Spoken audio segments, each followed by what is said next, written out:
anyway.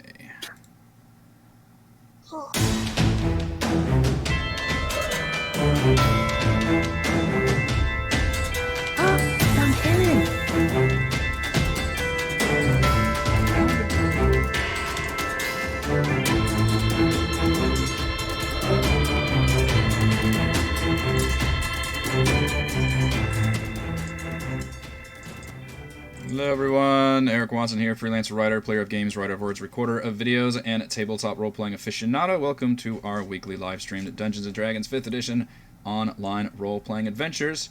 I'm joined, as always, by my good friends Chris, playing the Noir Detective, Yuan-Ti Inquisitive Rogue, Divination Wizard, Mannix. Hello. Heather, playing the Dark Death Dealer Half-Drow Assassin Rogue, Kaless. Hello. Happy anniversary, dear. Aw, thank Rochelle you. playing Rochelle playing the Deepwater Diva Triton Bard of Whispers, Gillian. Hello. Raymond playing the heedlessly brave Turtle Battle Master Fighter Rogue, George has put the baby down. And Reese playing the metal-laced Mighty Morphin Hill Dwarf Druid of the Moon, Theron. I always say every day is my anniversary, but no one ever likes it. We stream our sessions live on YouTube every Friday evening. You can watch all of our D&D live series as well as reviews and Let's Plays on my YouTube page. Read weekly session recaps at roguewatson.com. And watch my behind-the-scenes No Players Allowed live series, Crafting Annihilation, every Thursday. You can follow me on Twitter at roguewatson and join our official Discord discussion group with invite link in the description below. If you'd like to support the channel, please check out patreon.com/roguewatson. Shouts to Platinum patrons Andrew, Joe, Will, Tiny Dancer, Nick, Andy, Chris, Manuel, Basil, and Second Nick. Shout out to new Platinum patron Second Nick. And just Nick. And gold patrons RPG Papercrafts, Charming Grenade, Pretty Boy Numa, Marcos Dade, Vicente, Gilberto, Sean A.K., Cert2B, Adam, Deathers of Lounge, Sam, Ross, Lumpy Spuds, and Jerome. Thank you all very much for your support. For our campaign, we use Roll20.net, video chat. We use Discord, and for streaming, I use Open Broadcaster software with Streamlabs. Previously on Doom of Annihilation. Can we get through this without losing the power? Hopefully. There's no storms. No. There wasn't a storm last time. It was a little dicey weather last time. No, that was just your computer, dear. That was a weird thing. The buttons had been pushed, and the gear rooms began shifting. The party was split, with Kaless, George, and Mannix in the control panel room, and Theron, Gillian, and Ishmael in the central cog room. When the rooms rotated, it revealed two new openings, one of which was full of gas. The gas pumped into the vegetation room as the sprinkler sprayed the ground with water. The combination caused a trio of large plant creatures to rise up and attack. Theron cast Destroy Water to clear some of the gas, then transformed into an earth elemental, while Ishmael was engulfed by another of the plant monsters. Meanwhile, the trio in the control panel rotated the rooms back, and Mannix used a window from his magic vest to make an opening in the closed door, rushing to the central room to help. With their allies' arrival, the full party made quick work of the shambling mounds, though not before Ishmael was killed. Mannix stayed behind in the control panel. Mannix stayed behind the control panel room, turned the rooms again, and the rest of the surviving party entered the third cog room. The pentagonal room held 5 wardrobes with different symbols and a portcullis with some dimmed crystals. Opening a wardrobe transported that character into a fantastical scenario against an opposing monster or group of monsters, requiring the character to pull off a feat of strength, dexterity, etc., etc. Theron arm wrestled a minotaur. George attempted to outsing a demon. Whether they succeeded or failed, the crystals began to light up, though failing proved painful. With all the crystals alight, Mannix rejoined the party with the help of his unseen servant, and the party headed north, then west, stopping before a hall littered with destroyed and decayed objects. The party cautiously tested the area, noting it destroyed any non-organic material. A soon naked Mannix walked down the hallway, identified the magical ring, and disabled it, then snatched the nearby skeleton key from across a swirling vortex filled with chains and interplanar portals. The party left that area alone, turning down the stairs into the final level of the Tomb of the Nine Gods. By the way, it's the final level of the Tomb of the Nine Gods. Thanks for that information. Indeed.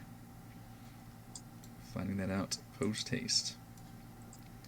So I'm actually going to go ahead and move you guys. Can I? No, give me 1 second. I forgot to archive my pages. I literally can't drag you all. There we go. To level 6 in one go. So you descend the stairs into what looks like a pretty macabre workshop. Green smoke billows out from a bronze cauldron in the middle of a 20-foot-high vaulted hallway, or hall room. Barely visible through the haze are 3 rocking chairs, several workbenches stained with blood, a spinning wheel, and a rusty iron cage containing a familiar figure. You can see a balcony wraps around the room 10 feet above you.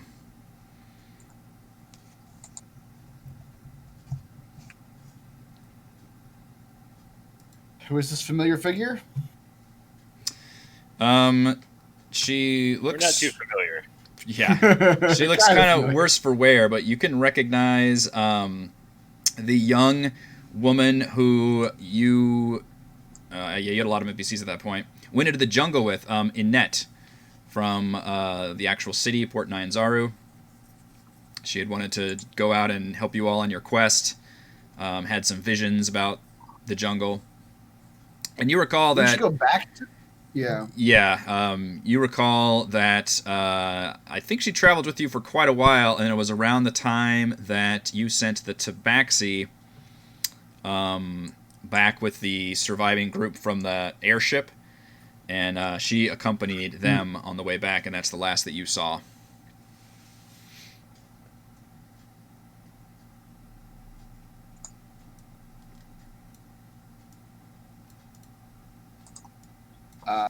All right. Does this green smoke seem dangerous? Nope, you're walking down there, and it appears to be kind of smoky. It's kind of obscuring your vision a little bit, but it's just kind of looks like it's fumes. It's not really noxious gas, but... Does it smell good? What does it smell like? Rainbow sherbet. Fantastic. It smells a little bit like a stew, kind of a Oh. yeah, Dragon maybe meat. it's some kind of like a meaty vegetable smell coming out. Past gas. I'm gonna go up to the cage and try to open it. Okay. The cage does appear to be the person appears to be unconscious. Just kind of like slumps to the side, and it's just like a person-sized, very old school cage. It is currently locked, but He's an earth elemental. I mean, if you wanted to try to break it or something. Bars.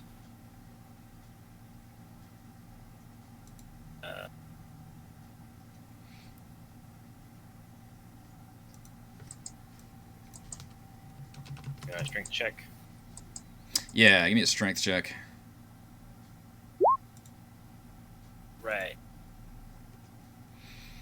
Okay. Elemental has never failed me. Yeah, Earth Elemental goes up. And, well, how do you want to try to break this cage? I'm going to use 2 fingers and 2 thumbs, just like pick at 2 of the bars and just gently pull them apart as daintily as possible. It makes the loudest sound you've ever heard. Just like just squealing all around you. I give a thumbs up. Yeah. Step back. You have pried the bars open.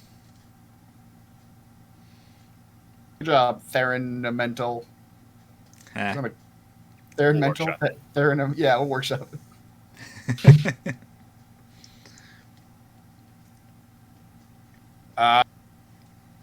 Well, who's got some healing magic for this lady? I do, but I'm not going to do it in this form, so... You can just inspect her if you want with a medicine check, or I guess medicine would be the proper way. Okay. Ooh, I can do that. Let's have the golem do that. Just leans in.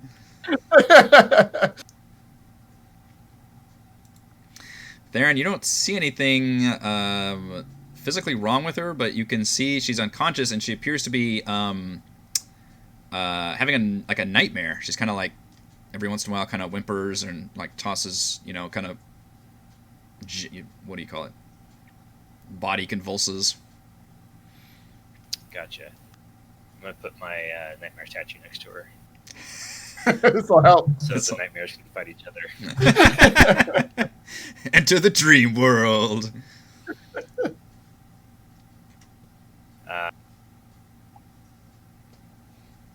Who is it I'm able to talk to? Is it Gillian? Is she the one that can understand me? Yes. I forget why. What do we speak? Primordial? I Yeah. speak Terran. Terran is a Mhm. dialect of Primordial. From the Earth Oh. side of the streets. Oh. From the Earth continent. That's right. Yes. I tell Gillian she's having 2 nightmares. And someone should heal her. Or something. I'm no doctor. I'm only a doctor. I'm healing her because she has nightmares. I don't know. That's what I'm saying. Doctor. She's also unconscious. I don't. Does it look like she actually has damage to where like healing might actually revive her, or does it look like? As I said, she doesn't look like she's in any kind of physical distress. Tell you what, I'm going to give her a gentle poke. Why don't you Snap. slap her? Wake her up. I'm rock. That will hurt. Crack. Oh, God. He's broken her spine. We've got an Orvix Revenant all over again. Poke. Not Made of the again. softest rock possible. All right. You poke her with your giant earth finger, and her head falls off. Now she Oh no! you try to do it as gentle as possible. It happened again. Run out. This is why they don't let me in the children's hospital anymore. Yeah, you poke her, and she kind of suddenly like stirs and takes one look at you, and like just eyes go wide, and she kind of whimpers and backs up a little bit into her cage. I wave and point at the bent bars. Like, oh no, am I next? I shake my head. Anybody else say anything to her? I point to everyone else in the room. Say, Always. "Morning there, Net. Been a while." Yeah, she startles when she finally like looks around and sees you all. She's like, "Oh, it's you. Oh, I've dreamed about you all so much. Terrible, That's not creepy. terrible things." Probably gonna want to hear about that, but first things first. How did you get yourself down here?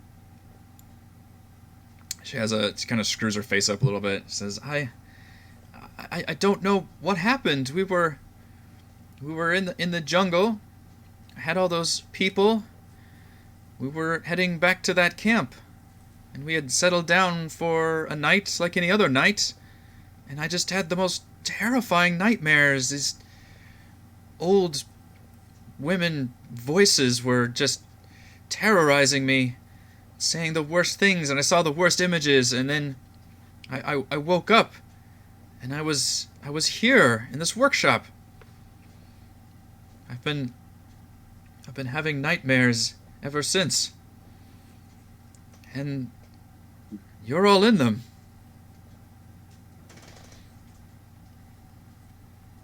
Can I, while she's talking, can I do a perception check, or what's the actual person Insight. one? Insight. Apparently, my character's amazing at that, and he's got a whole ability about it, but I haven't used it in 6 months. Yeah, that one. I've got an ear for deceit. Insight. All right, what are you trying to suss out? Just if she's telling Just- the truth? If she's telling the truth, if she's on the level, yeah. Yeah. Yeah, Or you maybe a general emotional state. you stare at her pretty hard, and everything that she tells you appears to be true, and her emotional state is obviously very fraught. She appears like she has been under some significant mental trauma.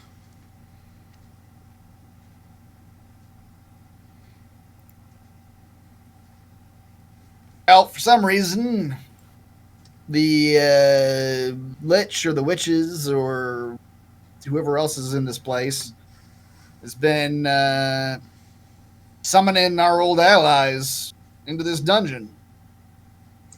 Don't know why. But apparently, everybody else just did the same thing where they were asleep and they got like teleported here or something, right? Yeah. Something. Yeah. And But you're here now. And if I remember correctly, you were one of the more useful of our allies. So welcome to the club. Again. narrator voice, she was not one of the more useful of the allies. Seemed to remember her healing us at some point. Yeah, maybe she had that. Like one heal. But I bet she healed Mannix. That's true. She's Yeah. You do recall that she had she was basically a cleric in training at the I don't know the name of it. The Clerical Institute of Port Nyanzaru. Taking a lot of nights and weekends, classes. Yeah.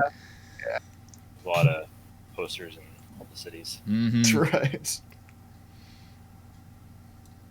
Also, she's human, and don't forget Mannix is racist.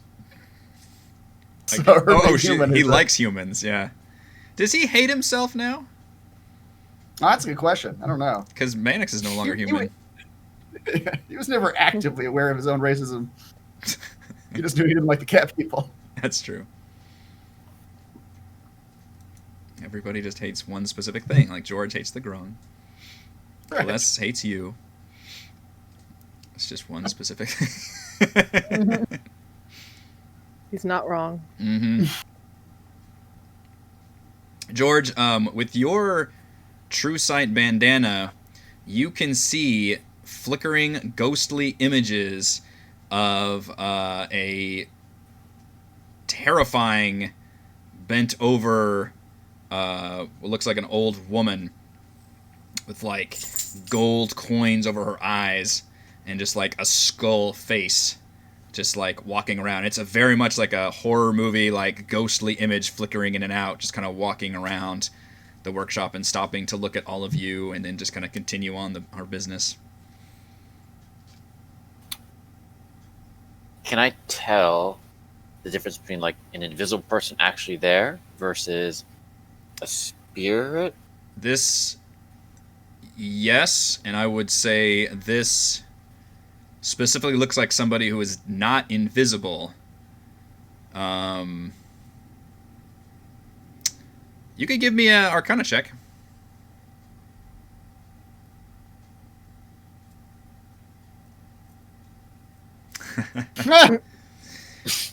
George, you have you've heard of this spirit realm that your people refer it to, but in arcane circles be known as the Ethereal Plane, which is a place that high-level spellcasters and certain creatures can reach, but acts as another metaphysical plane on top of this one.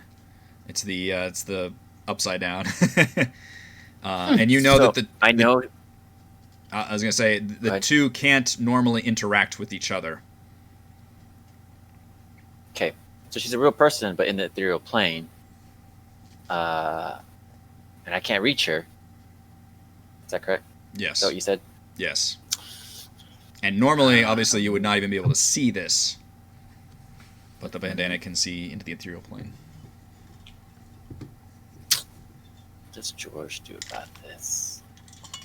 You say she's just a bent old, haggard woman, just walking around. Yep.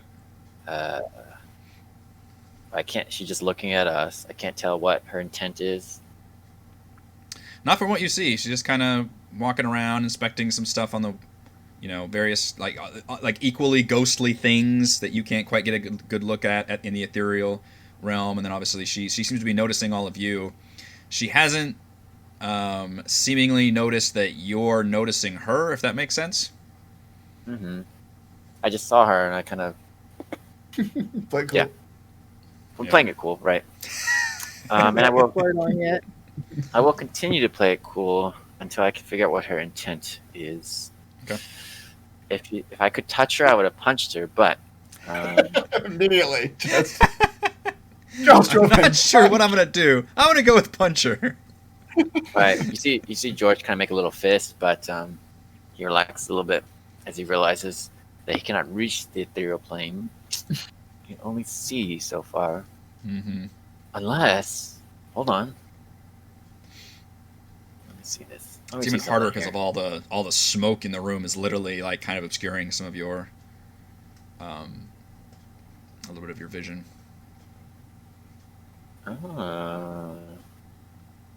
Can I use the cape of the Mountebank to teleport into the ethereal plane?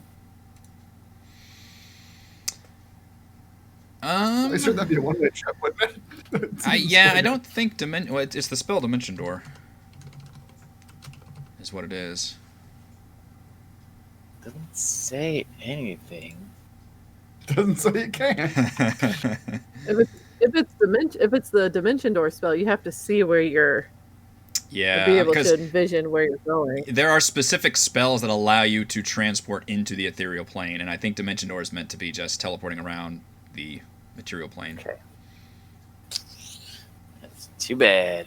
That would have been cool, except I would have been stuck there for 24 hours. 24 hours. Anyway, Well, George's gone. right. I'm just like following you guys along until I can finally teleport back. Yep, just a ghost. All right. Well, I'll keep an eye on her with my furtive glances, and if the DM decides that she starts to act, please let me know. Okay. But yeah, George will just kind Kind of keeping a casual eye on things. of yeah. Okay. Where is Mannix at? You don't seem satisfied with my answer. I'm always satisfied with you. Mannix, you get a little bit closer to the south, and you can see at the south end of the room stands a 12-foot high, 10-foot wide door made of green stone, its surface carved with grinning gold skeletons. Sorry, they're not gold. I wrote that down wrong. They are now. grinning gold. What did I try to say? Grinning goblin. Grinning goblin skeletons. Thank you, autocorrect. A belt of smooth stone spans the door at a height of 4 feet, set with 5 gold symbols in a row. A triangle, a square, a pentagon, a hexagon, and an octagon. Each symbol is engraved on a recessed circular seal. And then to your east and west, you see stairs that lead up to the balconies that are above you. And they appear, from what you can tell, there's hallways that reach up with doors on all that second floor on either side of you. Oh.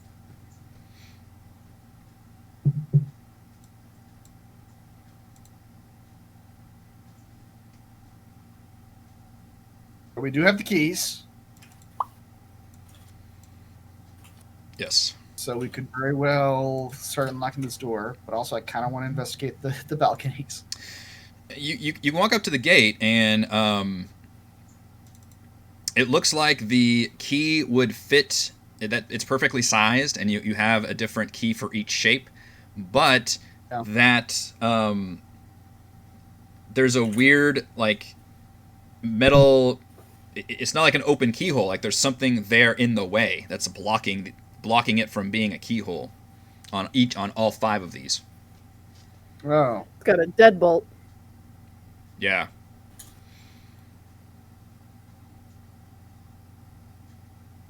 Interesting. And I'm trying to use my mage hand to just mess with the gold things. You can't pull them out or manipulate them at all. No, they appear to be stuck on there. Okay, so they're literally, we gotta convince the system to remove them somehow before we can move on. Okay. In this room that we're just in now, though, before we go, is there anything of like interest on these tables beyond just the grisly stuff? Y'all can inspect them if you want. You don't have to roll a check or anything. Okay. Is there anything I can use with my poisoner's kit? Avoid You don't- that door.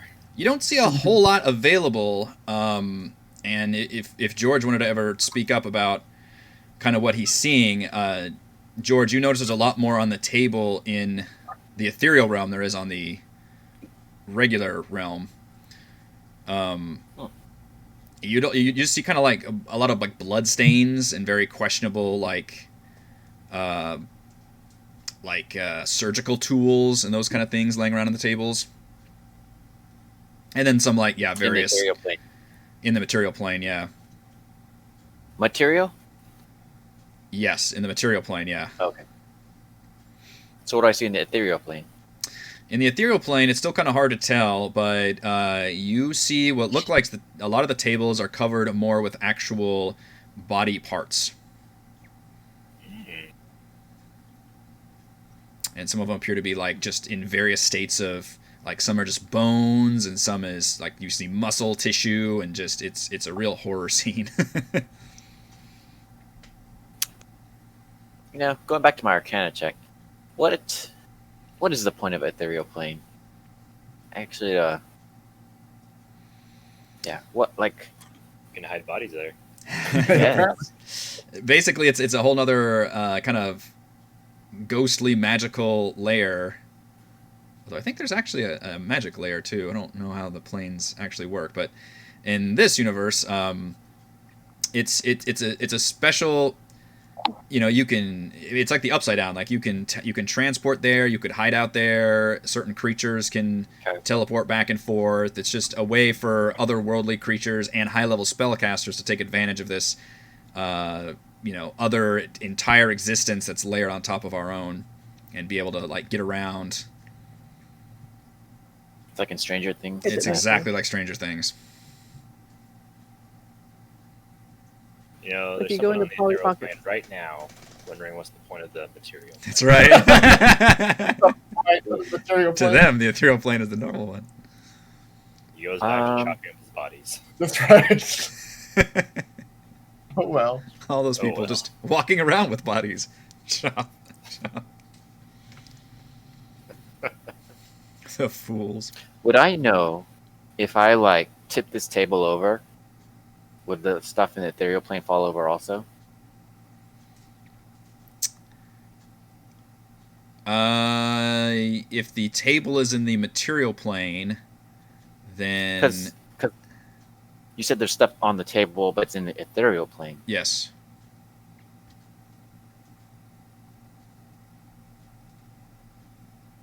Yeah. So if I tip the table over, would all those body parts fall over too? I mean, you could test that theory if you wanted to. All right.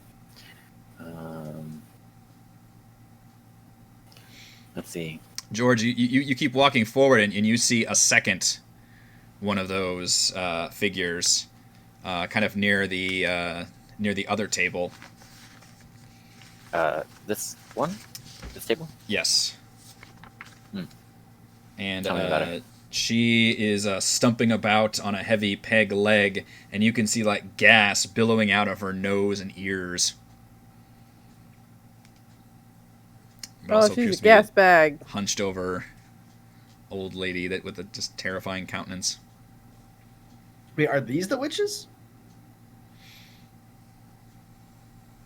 I don't know if we've ever even seen them before. You've had Lair. some Georgia. nightmares a while back, yeah, and George, you might be starting to recognize what you're seeing.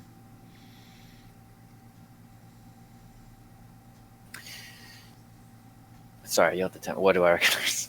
Just the people? The lady? These Or does this whole environment look familiar? no, the environment not well. You know what? You all did actually see a little bit of this environment before in a shared nightmare when you saw the creation of the Steel Predator.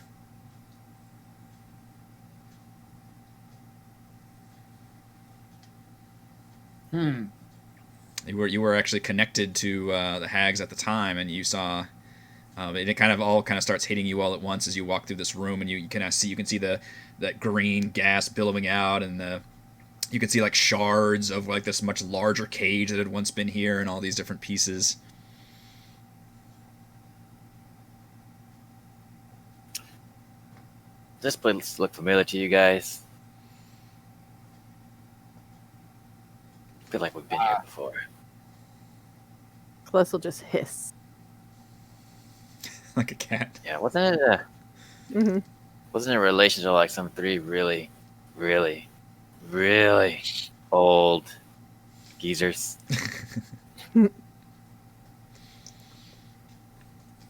If it Yeah, is, ugly. we're not in the best spot to be right now. Yeah, they were It's like- really ugly. Pouring serpent venom on my blades. It's like, nope, we're not gonna. Mm-mm. Mm-mm. I'm gonna Especially eat that one with the mole. Oh my goodness.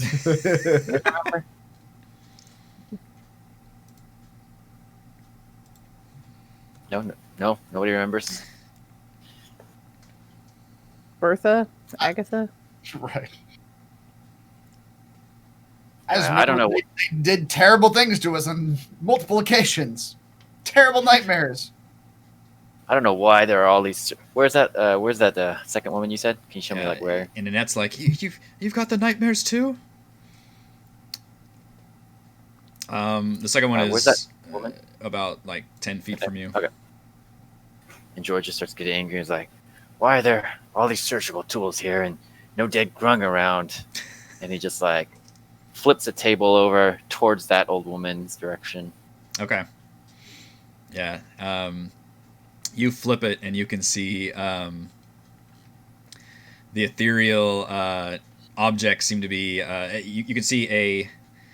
You look and you notice that the physical table fell over, but then you can see underneath the physical table as you flipped it, there's an ethereal table. So it's like you flipped over this physical table, and then suddenly now you can clearly see an ethereal table actually underneath it holding all those objects. But obviously the few things that were in the material plane clattered to the ground. And anything And then you do can that just old one. yeah, you can just see it goes like right like through her like ghostly body. Like none of that She seems to didn't affect. flinch. She definitely watched you do it, and she's Yeah, but it went towards her. the I flipped it in her direction. okay, yeah, the physical table just goes through her like she's a ghost. Okay. Yeah, Just making sure. yeah. What does the door look like in the ethereal plane? Whisper to George so the witches don't hear. Well, you don't know that they're there. That's right. None of us do. Yeah. I haven't We told just you. see George destroying this room. George just randomly walked over and bitched about grung bodies, and then just threw this table over. He's having an episode. It happens. He's having an episode. Gonna let him work it out. Meanwhile, you see Mannix go around the stairs and go up the balcony, and you see a Yeah. balcony that spans the entire length of this workshop to either side of you. Those of you at the bottom. Mannix hears a very dramatic sigh as Celeste starts to follow him. I'm just gonna stare at George. I feel better now. Don't worry. So, you said something about a dream? You had a dream? Flips the table. So anyway, Yeah, she's like, oh my gosh. tell me about your dreams. They're nightmares. After every other sentence, it just flips the table. So, what we're talking about? I'm both the good cop and the bad cop in this scenario. Don't make me angry or that one's coming back. There's so many tables in this room. And there's only so many tables. I guess it's constant nightmares and you're all in them and terrible things happen to you. But then it's a happy ending, right? There's no happy ending. You just What? repeat. Go back to sleep then. Are these terrible things that have already happened to us? Like if we press for details, can we get like these like historical events, all the bad Yeah. things that have happened, or are these like Tell me fantasy more. things? She recounts.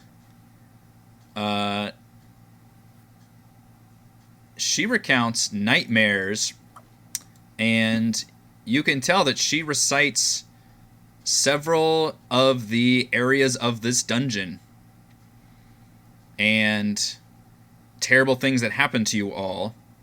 But what she recounts isn't what happened. Obviously, you all have survived all your trials and all that, and like she mentions, like, oh, so and so, or you were all in this room, and then this happened, and then this person died, and this person fell in the acid pit and was killed, and it's like she has like horrible, twisted nightmare versions of all the things that you did. I got some good news for you. None of that happened. That's right. Went through it all. We're still here. Not sure what's real anymore. Definitely not Slap you in us. the face. We're just a figment of your imagination. Mannix, above the George, door, slap her in the face. you slap her in the face? Yeah. Okay. This is real. She recoils and like hunkers down to the wall and starts like whimpering. I don't remember you being so soft, Annette. Perk up. You don't know what We're adventuring. You don't know what I've been. This isn't adventuring. This is torture. Wait. Torture? Our whole party's motto has been... It's been. around This isn't this this isn't torture. This is This is adventuring. Like slapping people around and cutting fingers off. This is adventuring. That's not what adventurers are. You're some kind of twisted mafia. George's voice softens as he pulled out a gorgeous velvet pillow. This here. Rest on this. Oh my god. Now she's worried every time you do a nice thing, you're about to do a mean thing after that. Flip a table. Here's a velvet pillow. Now I'm going to smother you with it. Anyway, George hands her a gorgeous velvet pillow. Okay. She gingerly takes it. Mannix, the door, carved into the door of this room is a hexagon.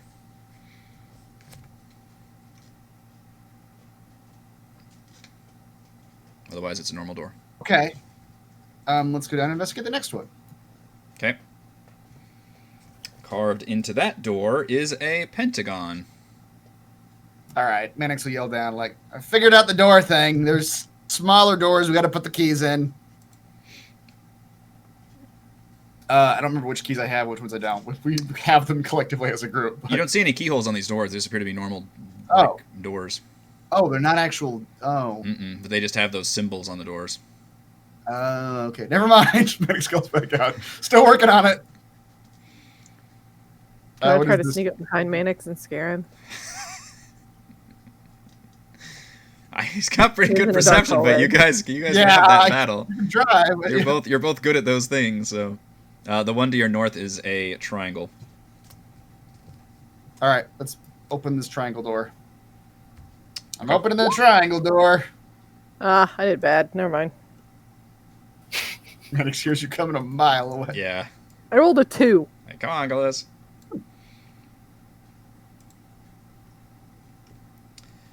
A 5-foot wide floor-to-ceiling glass cylinder near the back of the wall of this room is filled with light, the source of which is not apparent. A tiny triangular hole is cut through the glass 5 feet above the floor. Inside the cylinder, an iron lever is set into a metal plate on the floor.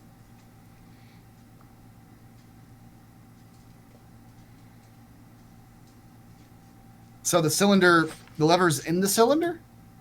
The lever's in the cylinder. Okay. I'm going to go ahead and just try it. Let's just see what happens. I'm going to take the triangle key and put it in the cylinder hole.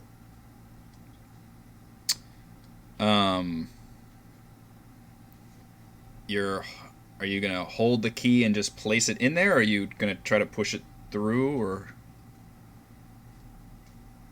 Is the key... What I was imagining on the keys is like there's like maybe a key handle on the end, but the actual like shape at the end of the key is the triangle. Is that Sure. not the case? Yeah, you can do it. Okay. Just to be safe, I'm actually going to take a couple steps back and use Mage Hand to do this. Okay. But try to just treat it like a key. Put the triangle in and then turn the key. Let's see if that works. Nothing happens. It doesn't turn. It's a little triangle-shaped hole, but nothing happens when you place the little key in there. Okay. Will the key go in any farther? Could I actually push the key all the way in if I wanted to? Yep. All right. Assuming my Mage Hand can actually get it in there like that. Let's try that. You can. The mage hand can't quite fit in, but you can push the key in all the way if you want. It's a very tiny opening. Is the whole key shaped like a triangle? No. Just like the I'm end trying to of it. picture Just how like the filling little in a key, triangle like hole. notch part would be. Yeah. Okay, but once I get that triangle, the headpiece through the hole, I could just push the whole key through if I wanted to. If you wanted to. Well, maybe it might be might get like caught on something, but it's because it's probably got like a flared base at the end. Okay. Nobody else is picturing sex toy with the flared. Okay. Nope, just you. All right. Now Does this push as stem far- from the cucumber we found earlier? Yeah, we found the biggest cucumber in our garden. Holy crap! It is a monster.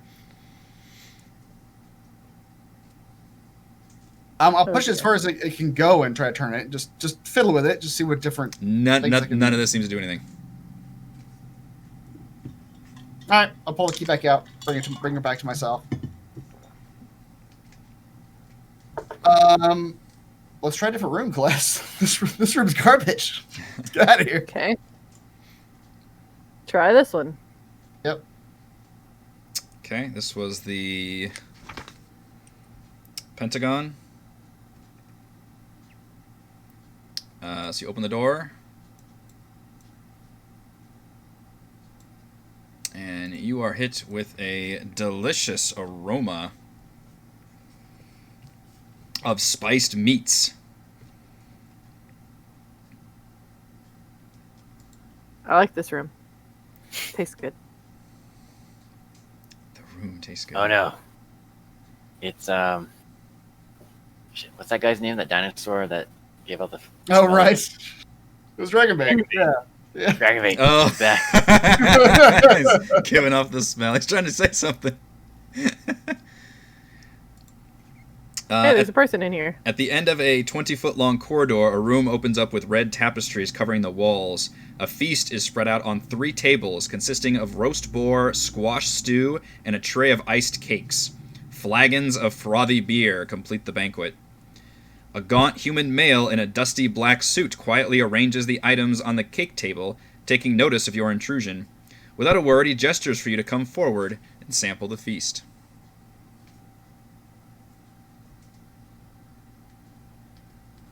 We gonna die. I mean, maybe.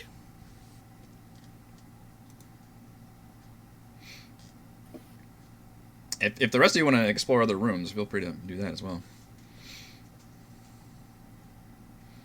Yeah, I'll actually relay that to the party too. Like, looks like we're gonna have to figure out each of these rooms. So, if we want to start doing that, We'll take care of the cake room. You guys get the other. yeah. I think I saw a poison room down the way. That's right. That room is full of farts. You better take that one. Alright, I'll try this room.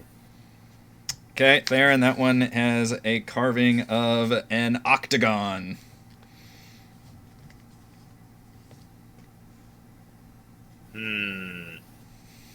Dare you enter the octagon? Yeah, no, I prepare myself for the octagon.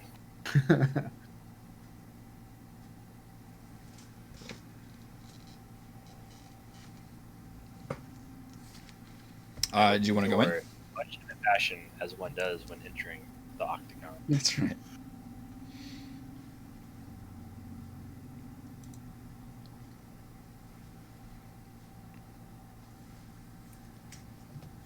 All right, you head in? Yep. All right. This room, you see with relief, is 15 feet high. A leather-backed tome rests open atop a wooden lectern bolted to the floor. Set into the wall behind the lectern are 8 human skeletons, arranged so that they appear to be falling and screaming. Oh.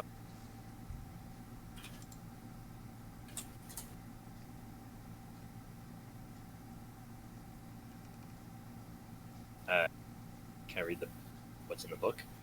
You can, yeah. You have to. Oh, you are in there. Okay. Let's see. Further. So you can see two things. One, the book is open. It is written in common, and you see just written in very large print on one page. Says. Make sure I get this. On one page it says, "See the lever, clear as day." And the other page says, "Spin, spin, iron spider."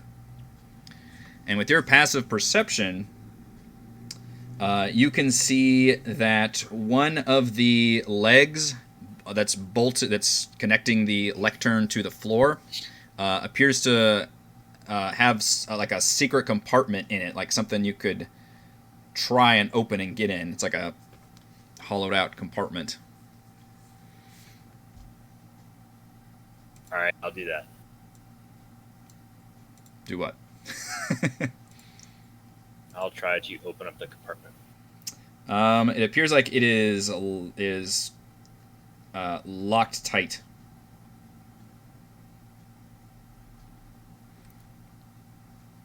What's the desk made of? The lectern? The lectern appears to be wooden, although the legs appear to be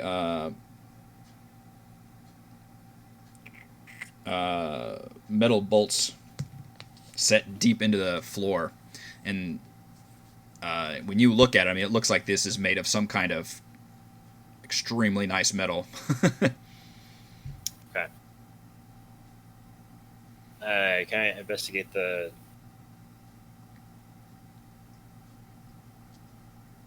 hollowed out leg? Give me a perception check. Okay.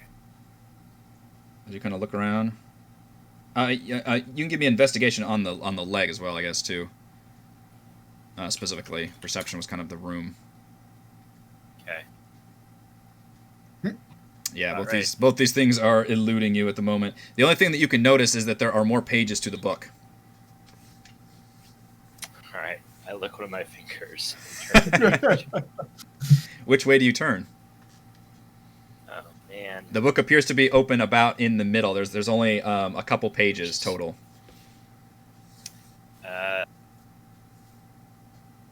Let's go towards the front of the book. Okay, one page or the whole, or multiple?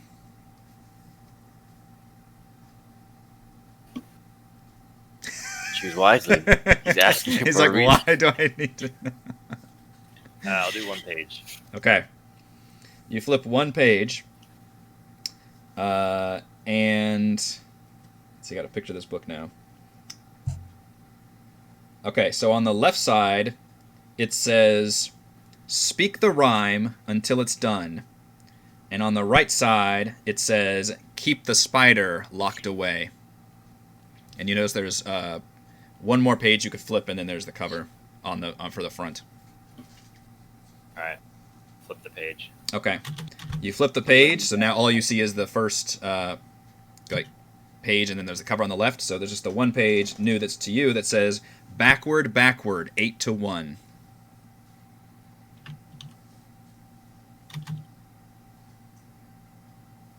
That's the first page. All right. Go to the last page. Flip all the way to the last. You flip all the way to the last page, and it says, "Forward, forward, 1-8."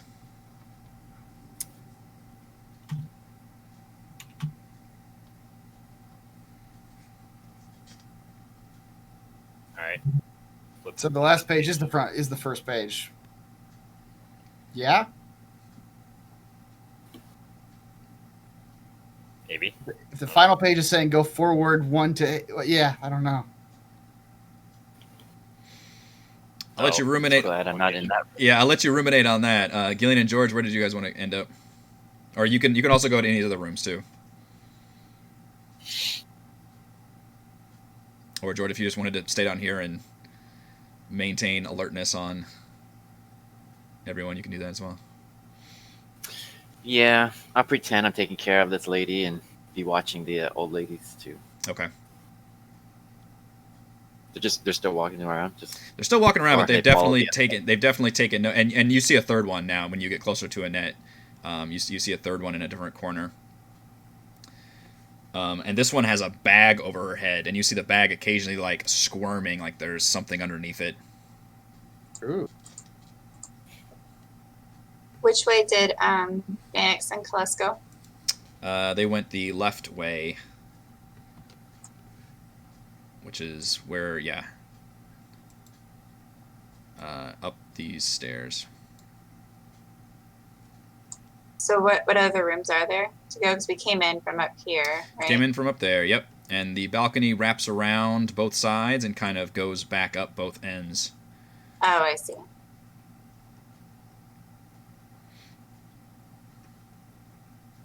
I'll go in here if this is a room. That is a room. That one, you see the carving of a square in that room. Okay. I will go in. Okay. So is it possible that the number of sides of these shapes relates to the pages somehow? So when you enter, I'm going to put you right here, actually.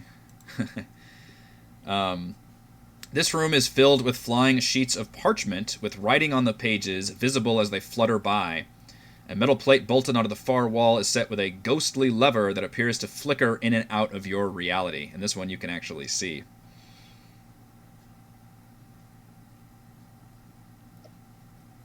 Okay. And the lever's on the opposite wall? Is Yep. that what?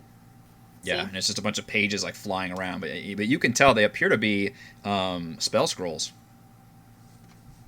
Ooh. Can I grab some of them? I should try to grab some. You can try to grab one, yeah. Caution, wind.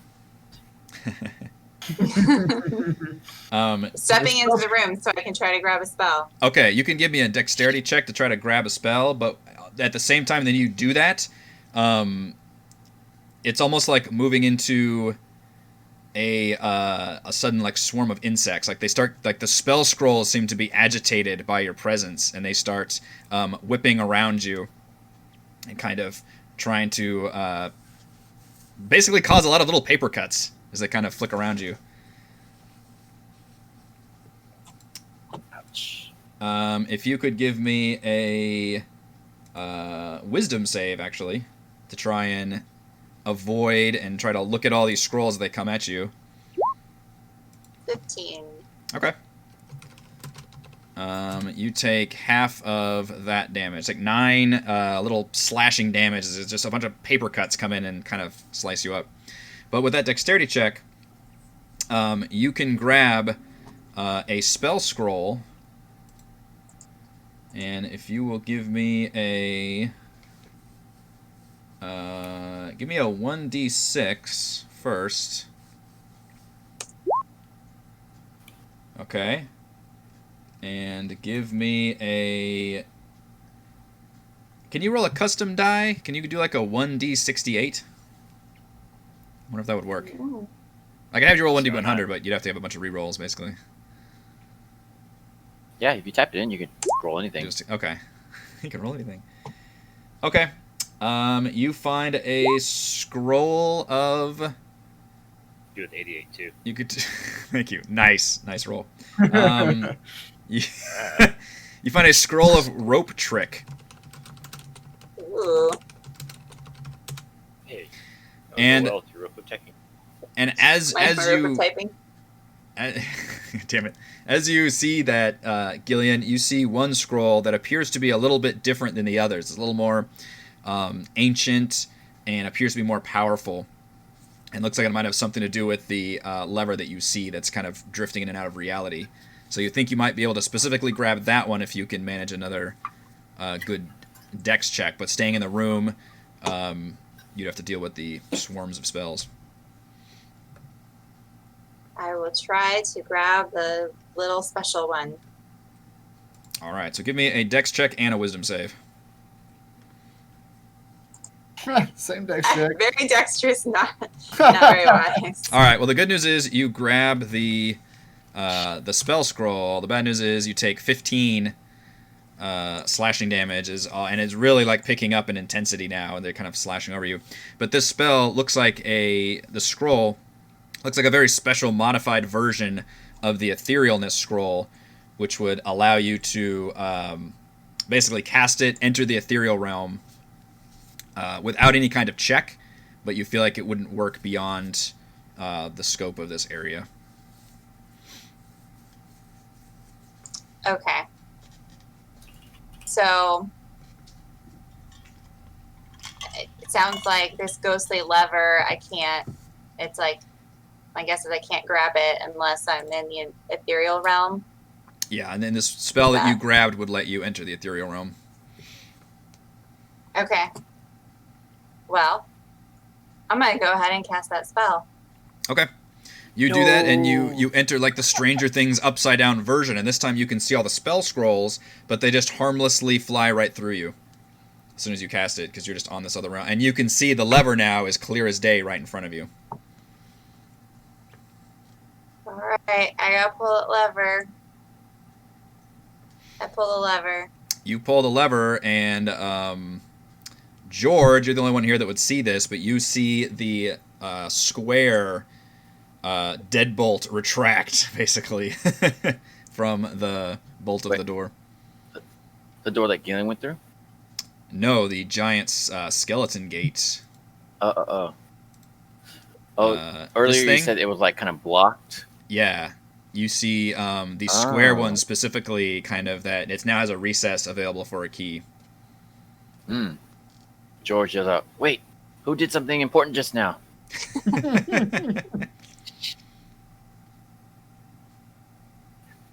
George rushes over.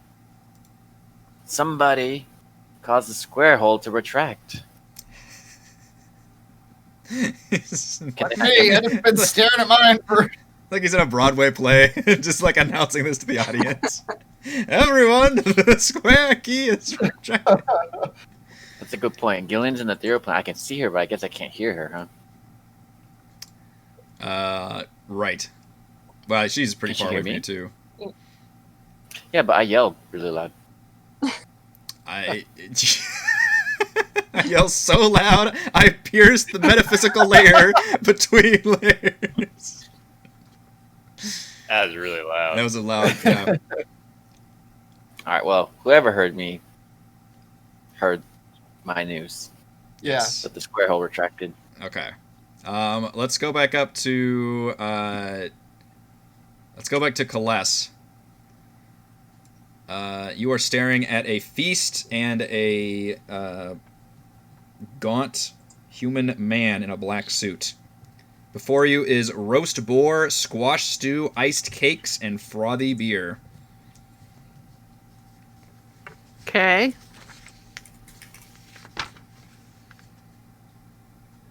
Can I look at the guy and ask him when's the party supposed to start? He just kind of he kind of crooks a little bit of a smile on his face and just continues to gesture at the food.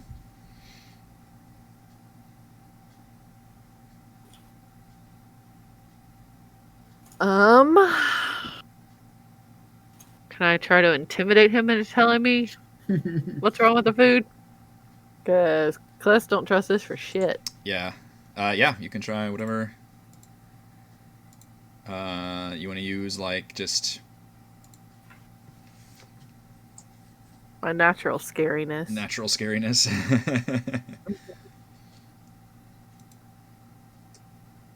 Where she turns on more of her drowness versus her not drowness.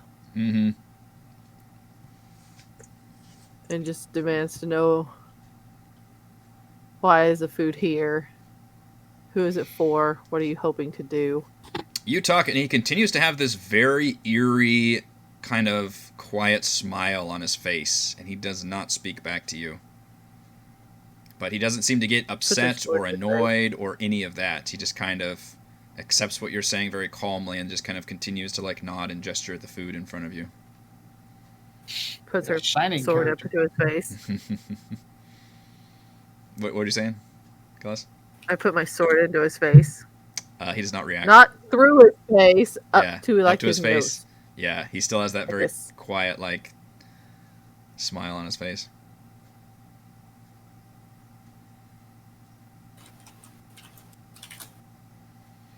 Gonna do it. Hmm.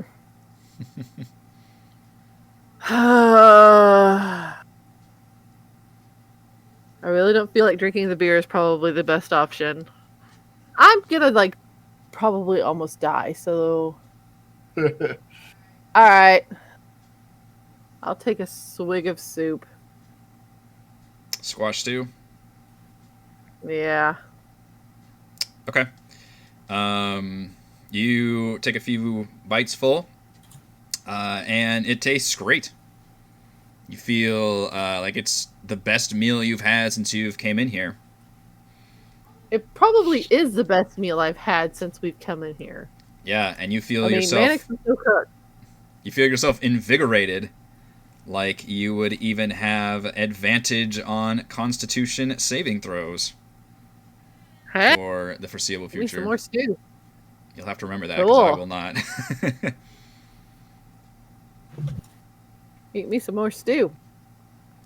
Give the Uh, dude a thumbs up. yeah, he just smiles. Give me a perception check. Oh, that's not a good idea. Me and Perception are not friends. Yeah, see, we're not friends. Yeah, you're still not noticing. I don't know this shit. Yeah, I'm eating. yeah. I'm But otherwise, looking at nothing. the board now going, huh? Yeah, nothing seems to. Nothing else seems to happen.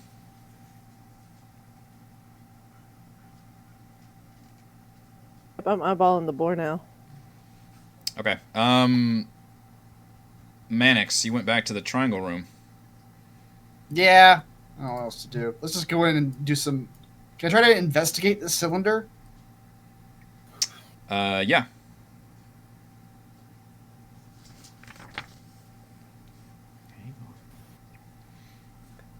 George has an idea, something to do when you're done.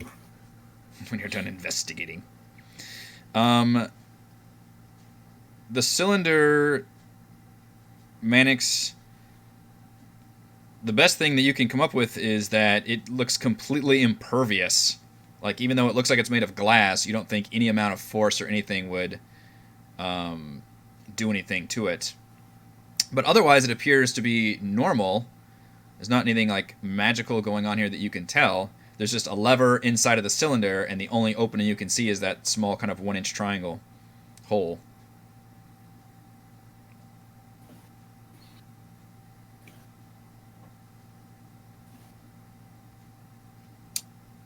Okay. And it's just what kind, you said it's full of light. What is it? Just lit up? Yeah.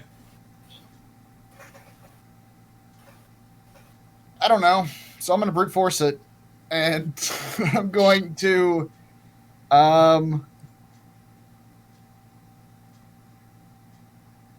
cast Unseen Servant inside the cylinder.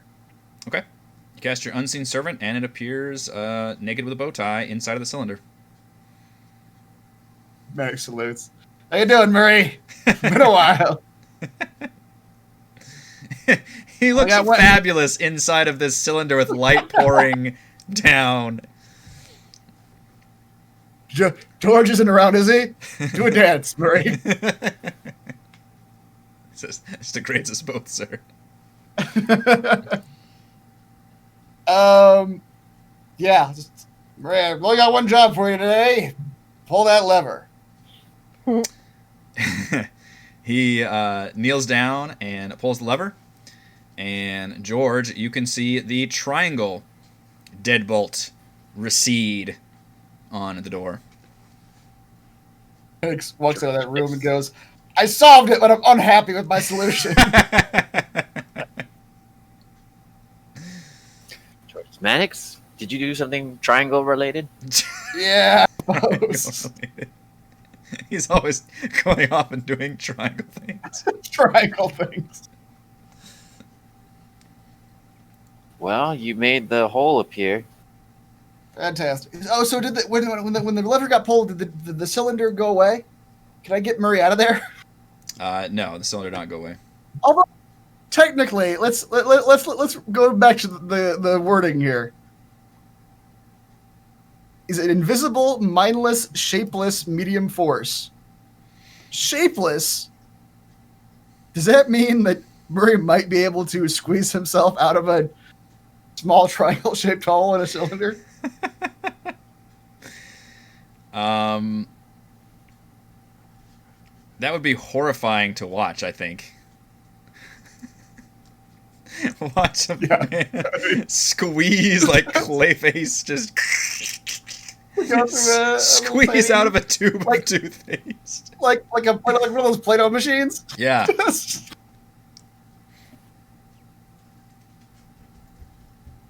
I mean, I'm the only one who makes him appear that way. That's I true. can make him look like a cloud of dust. Yes, if you went the unseen servant, it could probably like spill its way out of there. It would take some time, but it would probably come out. Probably about as much time as it would take you to recast the spell as a ritual. But if you really like that one version of Murray, I won't take That's that away right. from you. Yep. All right. Well. Okay. Theron, we'll go back to you and your little poem book. Is there just a book are there words I can just read to my human self? I guess I need to go through the pages again. Yes, you wanted to start flipping through the book? Yeah. Okay.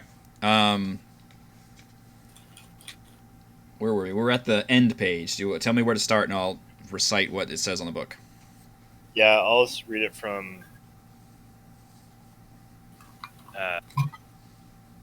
into the book to the back, from the back of the book to the front of the book. From the back of the book to the front of the book. Okay.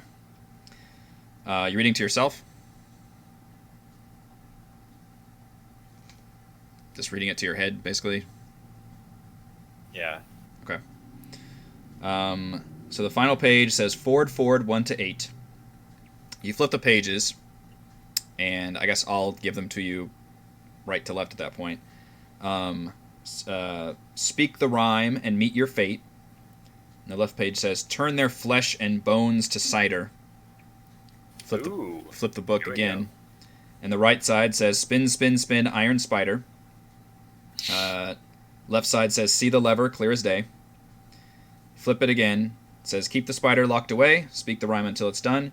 And then you flip to the first page, and it says, backward, 8 to 1. Okay. I'll go through it again, and this time speaking the words. Speaking all that out loud? Yes. Sounds Okay. like grinding stone to the rest of us.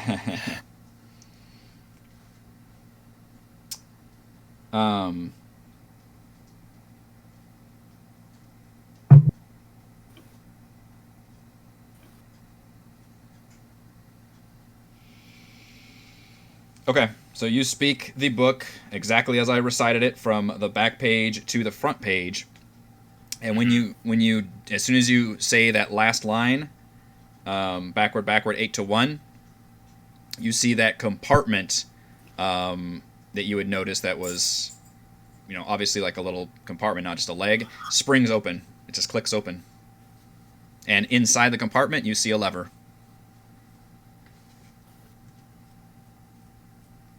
Let's pull that lever. Okay. You pull that lever, and George, outside, you can see the octagon deadbolt recede into the door. Guys, you're doing it. Doing it! You're really doing it! I look around the room to see what happened. The octagon hole is recessed. The octagon hole is recessed. Can I hear George? That's a great sentence. And George, I mentioned the way you said that. He starts off real loud, he's just mumbling by the end of that sentence. The octagon hole? Yeah. What's left? I don't remember what shape was left. I see that nothing is happening in the room, so I shrug and walk out. Yeah, nothing happened in your room. But then as you step out, Theron, you could probably notice that some of the deadbolts have now receded. The ones that are remaining is the pentagon and the hexagon, the one Mannix is in front of now.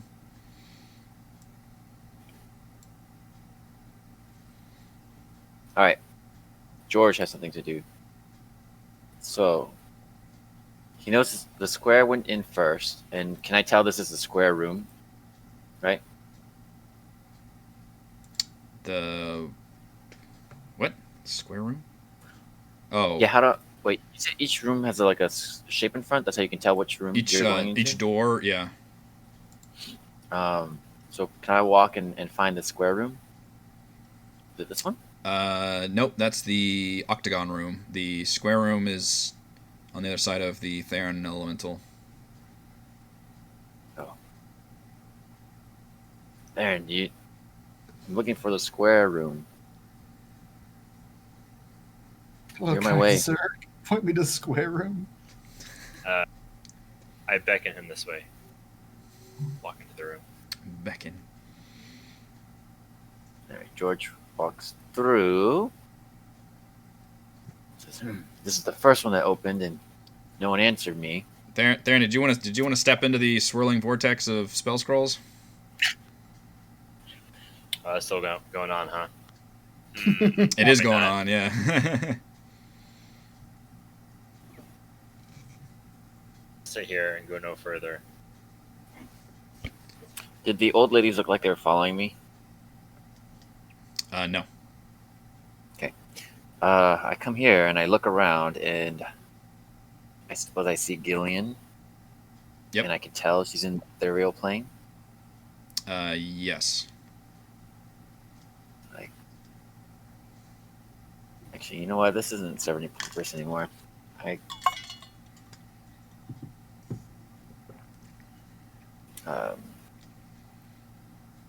was gonna do something, but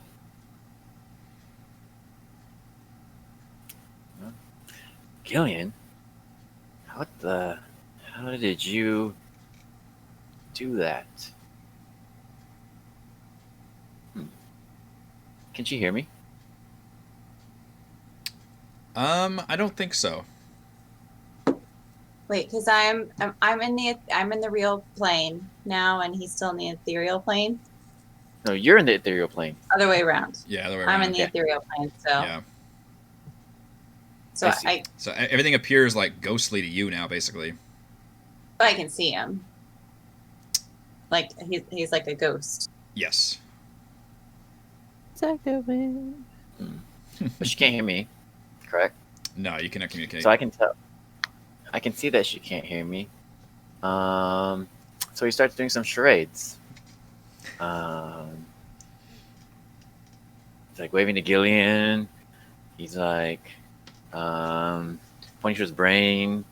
He does a little sleep thing. He's like, 2 words. tells it First word. all 3 fingers, and like he strokes his fake beard, makes some breasts with his hands. What is going on? What was the breasts for? Old women. They're old women. Right. Okay. The 3 old women we saw when we were sleeping. Come on. Okay. He gestures for Gillian to follow him. It's up to you if you follow me, but Gillian will follow. Okay. Gillian, as you step George leads out of this room, you step back into the real world. You feel the spell effect disseminate. George sees Gillian's back and is like, "Oh, damn it, never mind." Just walks off. Forget it. I don't care about real world Gillian. Not cool anymore. So if He's like, Celeste, good job, Gillian. You got the Celeste, square. you're still in the feast room, and then there's still one more room you all haven't been in. But Celeste, you don't see a lever in your room. No. I've moved on to the boar at this point. You're eating the boar? Stew was good. Yeah, stew is good. We're gonna see what happens with the boar. Okay. You eat the boar, and this boar is amazing. It tastes fantastic. It's hearty, it's savory, and you feel like you would have advantage on any strength checks. Really did go in the cake room. Hold on. She was like solving puzzles and Strength stuff. Like, oh, this is really good. constitution. Yeah. Yeah. All right. Let's hit up some cake and some beer. Okay. You can eat the cake. Does anybody? All right, Max, you're going to the other one. Yeah. Celeste, roll me a 2d10. Oh, damn it! I ate the wrong thing. It was one of those. Yeah. This cake tastes fantastic. It's sugary. It's sweet. It's delectable. You gain 7 temporary hit points. Yay! All right. And the man's I smile found a just good gets. room. You see the man's smile just get a little bit wider. I'm imagining that Jack Wilson meme where it's zooming in on him. He's going, That's right.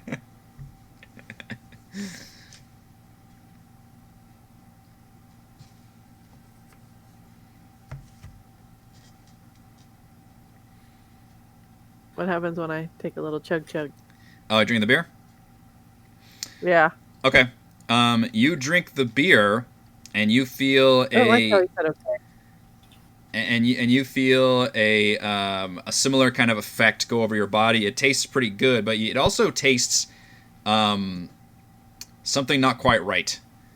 And you do feel like you would have a advantage. You feel like you would basically have like a bardic inspiration of a d6 that you could use. So you feel like you would have some kind of like luck on your side. But at the same time, this whole time you've had this little trickster god in your brain, kind of occasionally giving you its thoughts and feelings. And as you drink this beer, it's like you're getting buzzed, but it's silencing that voice. And at the same time, No. it suppresses No. that power within you. No. I start So barfing. You Fingers feel going down you the feel throat. its power actually like cut off from yourself. So you lose whatever your trickster god's power is. I look over to the dude. What does he look like? At this point, he's just kind of like kind of throws his head back and laughs a little bit. Oh, you're about to watch Celeste rage. She Remember, rages. don't exercise for 30 minutes after eating. Oh no, she rages and goes on the warpath. Attack him. She's going after this guy. Yeah, Okay. straight up. Tell me what you do.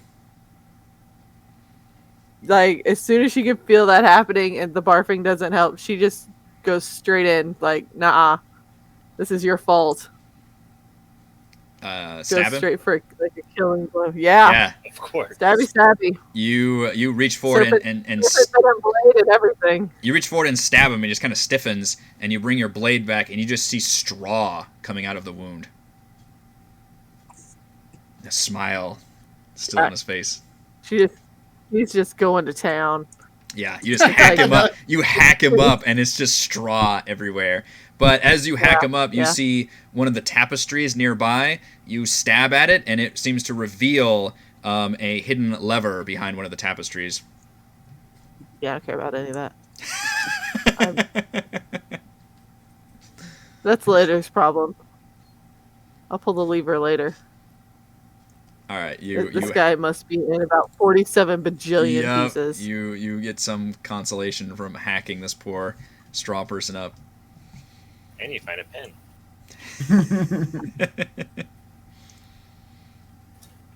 So you have several Yeah, advantages and one very big disadvantage. Can Or I get just it back? a cancellation of your advantage, I suppose. You're not sure, but it seems to be suppressed. You do not feel that he trickster in god. 47 bajillion pieces? He is indeed. It's all straw everywhere. She lights it on fire. Yeah, she's pissed. Yeah. He has been exploded.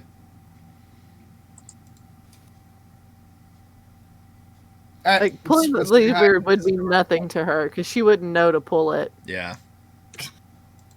Wait, okay. It's eventually Let's somebody behind will the check door. on Celeste. Yeah. It's the only person that hasn't come Eventually. out yet, and the only.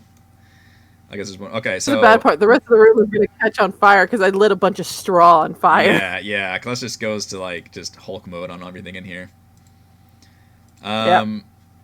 Mannix, this one had a hexagon, and you see a large, cracked, six-sided mirror mounted above a stone shelf. 5 unlit candles stand on the shelf, each made of yellow wax and covered with tiny black sigils. Scrawled on the wall above the mirror in dried blood are the words, "Piggy, piggy, piggy."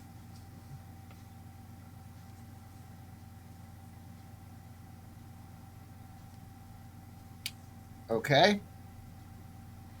What do I see in the mirror? Do I see myself? You do see yourself in the mirror. Do you even recognize yourself anymore? Oh God, I've got snake eyes. That's Oh, right. shit. It's a snake version of you. I'm You haven't looked at your hideous. reflection since that transformation. You wouldn't know. No, probably not. Your, I guess we can assume you have Detect Magic on. Your Detect Magic senses conjuration magic radiating off of the candles.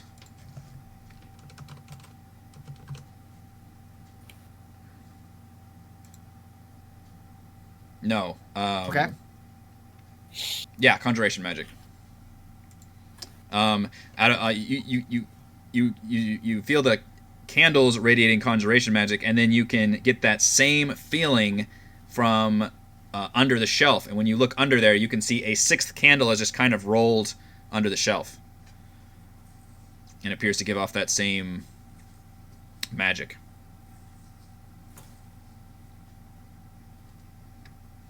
Okay, so there's 6 candles total? Yes, 5 on the shelf right now, and just 1 on the floor. Okay. So I'm going to use from here, I'm going to use my mage hand to pick up that 6th candle, just put it on the shelf with the rest of them. Okay, you do that. Now there are 6 See candles all on the 5? shelf. What are these things on the side of the room? Those are not supposed to be there right now, but it looks like those are printed on the map. That's fantastic. Well, Max has noticed them. Ignore those. This fourth wall I see. That's right. You can see through the mirror, you can see what looks like the ghostly images of 2 levers. But when you look side to side in the material plane, you see nothing there. But only when you see the reflection in the mirror, you see both of them at the moment. I wonder what these candles. I wonder what piggy. It says piggy piggy, like the word twice, 3 times. 3 times. Is this a Candyman situation? All right, Maddox, we'll play along if it is a Candyman situation. He'll stand as far as he is, 10 feet away. But he'll look into the mirror and he'll say it out loud. Piggy, piggy, piggy. Mannix, you do that, and you see yourself in the mirror suddenly take on the grotesque form of a pig, and your entire body begins to shrink and contort into that of a pig. And you look around, and that seems to have befallen you in the real world as well. You are now a pig. That's not. I thought I was going to summon the Candyman. By the way, George loves bacon. You hear in the distance George firing up the grill. Just apropos of nothing. He has no idea. He's like, did I ever tell you guys how much I love bacon? That's right. I found a skillet Do right not. here. I always carry him with me. As soon as I see a pig, slice it up real good. I ask no questions, and I just get the bacon. So I'm a normal pig? Am I a hog or am I babe? Am I What kind of 30 pig to am I? 50 feral hogs? I mean, would it make you feel better if you were like a cool wild boar rather than a... I'll be babe. I like babe. You like babe? Babe's cute. Whatever makes you feel better is what kind of pig you are. Babe was a people person. He got along with everybody. Pig of the people. It's honestly an improvement for Mannix for his, That's his right. social skills.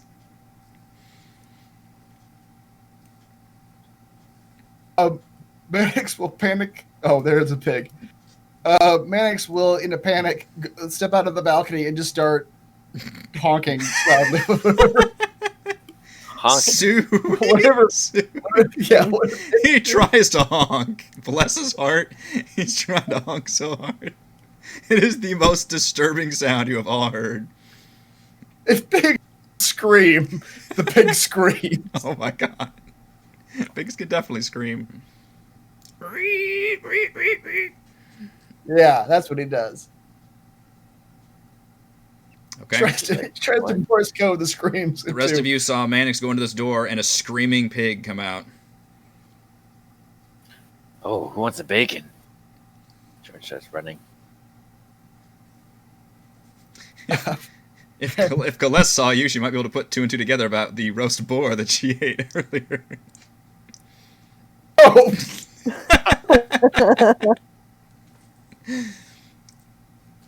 Oops. Wait, does that make me a cannibal? I don't know. If somebody's polymorphed at the time. Yeah. What are the rules there? Is it a true polymorph or was it just like a regular polymorph? Because regular polymorph, you'd go back That's- if yeah, you that's hit true. 0. That's true. So I if it's remember a true having conversations polymorph. about whether eating summon creatures constitutes real meat.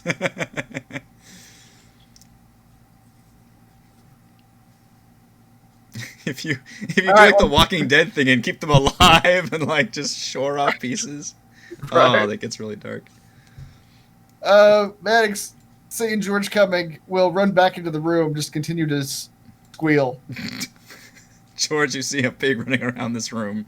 You see 6 candles, 6 unlit candles on the shelf, a cracked mirror, and the words "piggy, piggy, piggy."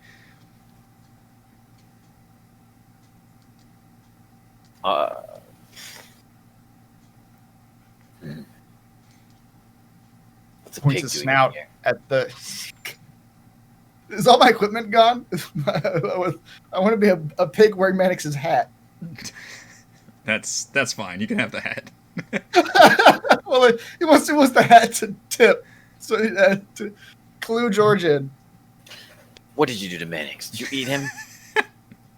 Clearly ate him. Everything with the hat. I can see Mannix falling to a foe like you. You strike me as a particularly clever pig.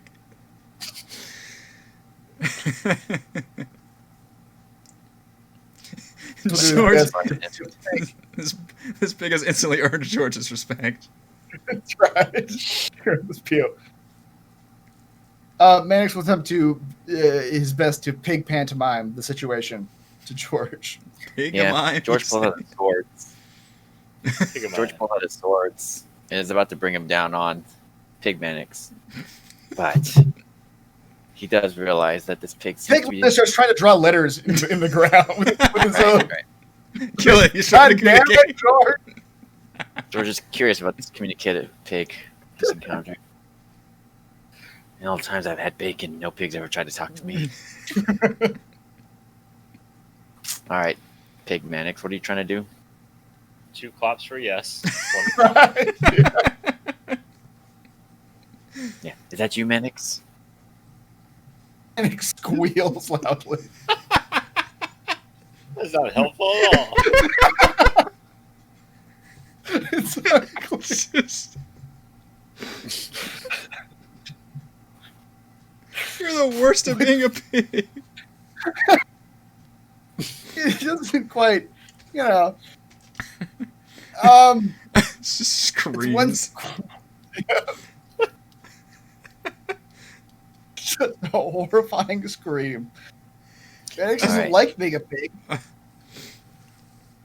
George puts his two swords down into the ground. He stabs them to the ground. And he says, point towards my thorn blade for yes, and point towards my shell blade for no. Is that you, Manix? Walk up, whichever one was yes. Walk over to it. Sorry, I forgot. That was 5 seconds ago. And he'll scream at the right sword for yes. There's no screaming required. That wasn't part of the instruction. That's the only way Manix knows how to communicate was as a pig. All right. Did you figure out the solution to this room? You're asking him immediately. Yes, no questions, George. Manix calls out, I'm a goddamn pig, George. What do you think? You gotta sing up a string of letters that he can point to spell it out, Stranger Things style. I did ask a yes no question. I said, did you figure out the solution? Then no, I didn't. I got nothing to do with pigs. If that's the solution to this room, then yes, I figured it out. But I don't think so. If you want to become a Alright. pig, then I've got that locked Yeah. down.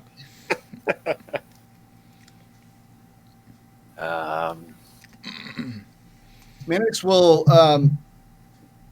nose his snout up towards the piggy message, and then just sort of clomp around and sort of try to communicate like that did this to me. Can you try to pull the levers through the mirror?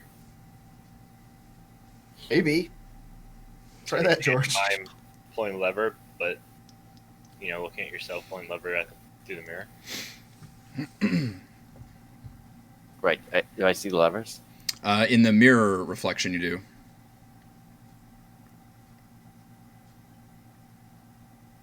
Okay. So I touch the mirror. What happens? Nothing happens when you touch the mirror. So it looks like the lever's like behind me in the reflection. Yeah, but you notice they've got that same kind of ethereal quality to them. It looks like they're ghostly. I mean, I can see that through a plane. So, Yeah. So can I just walk back and like pull a lever? You reach over and do that, and your hand goes through it. How about the other one? Same thing. 6 Like, unlit. look at yourself in the mirror while you're doing it. And in front of the mirror, you can see now 6 unlit candles. Although I guess for you, there were always 6 candles there. Yeah, maybe the candles are the solution. And the words Do piggy, they look piggy, like piggy. they've been burned before? They do. Manix, you got a lighter? Let me check in your pig pockets. Manix screams at the no sword. Just a horrific pig wail. Well, I don't have a lighter either, so So hi. I just set this room over here on fire. it's true. I smell some smoke. But Smells like George is bacon. pretty cool. He takes one of the candles and he takes a sword and he like scrapes the sword against the stone and makes sparks. Okay. You light the Do you light all the candles? Yeah, one, and then I light all 5. Okay. All the candles are now lit. And he puts the 6th candle back. Okay. And does anything look different?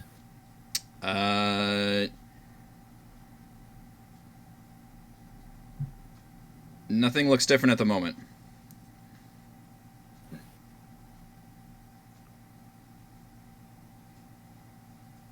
But I really want to do something that will not be productive to this. as a reminder, you do see the words "piggy, piggy, piggy" written above and around the mirror. Yeah, George looked like, huh. I wonder why it says piggy, piggy, piggy up there.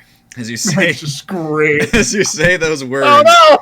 you see with the lit candles now in the reflection, you see one of the levers solidify in the mirror world, the one to the north.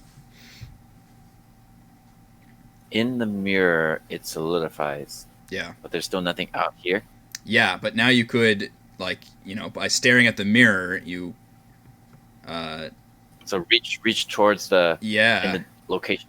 Yeah, it seems to solidify. Okay. it does. So yeah, he'll kind of reach back towards where he thinks the lever is in the mirror. Yep. I mean, I guess you could watch yourself doing it. Yeah, but, you can he'll watch do yourself that. doing it. It's awkward, it's tough to watch yourself in a mirror image do it. But Mm-hmm. you feel it solid. Even though you're looking at it in the mirror, that you feel a solid grip on it.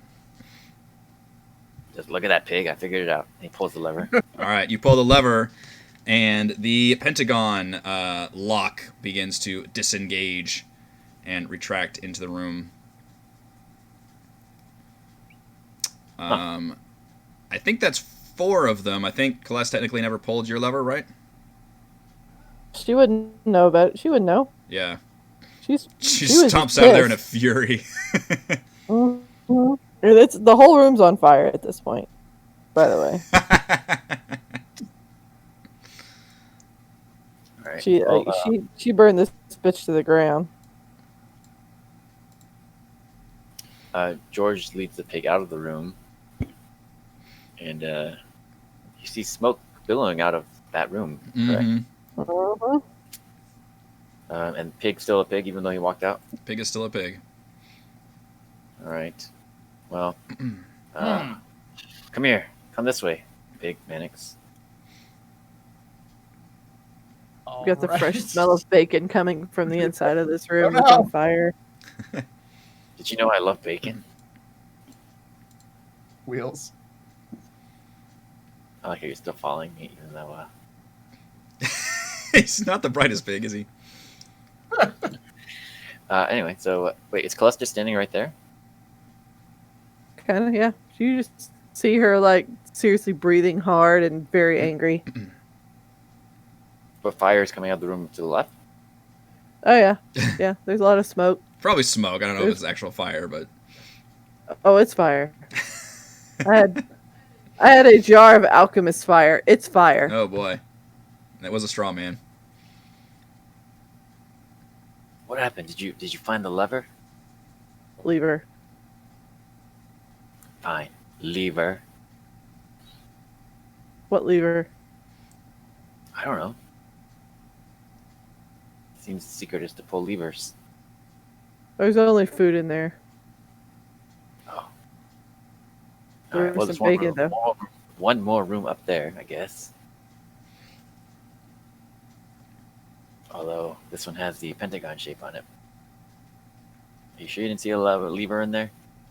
I didn't see no lever. I just saw red and straw. Lots of straw. I don't recommend going in there. Damn it, Celeste.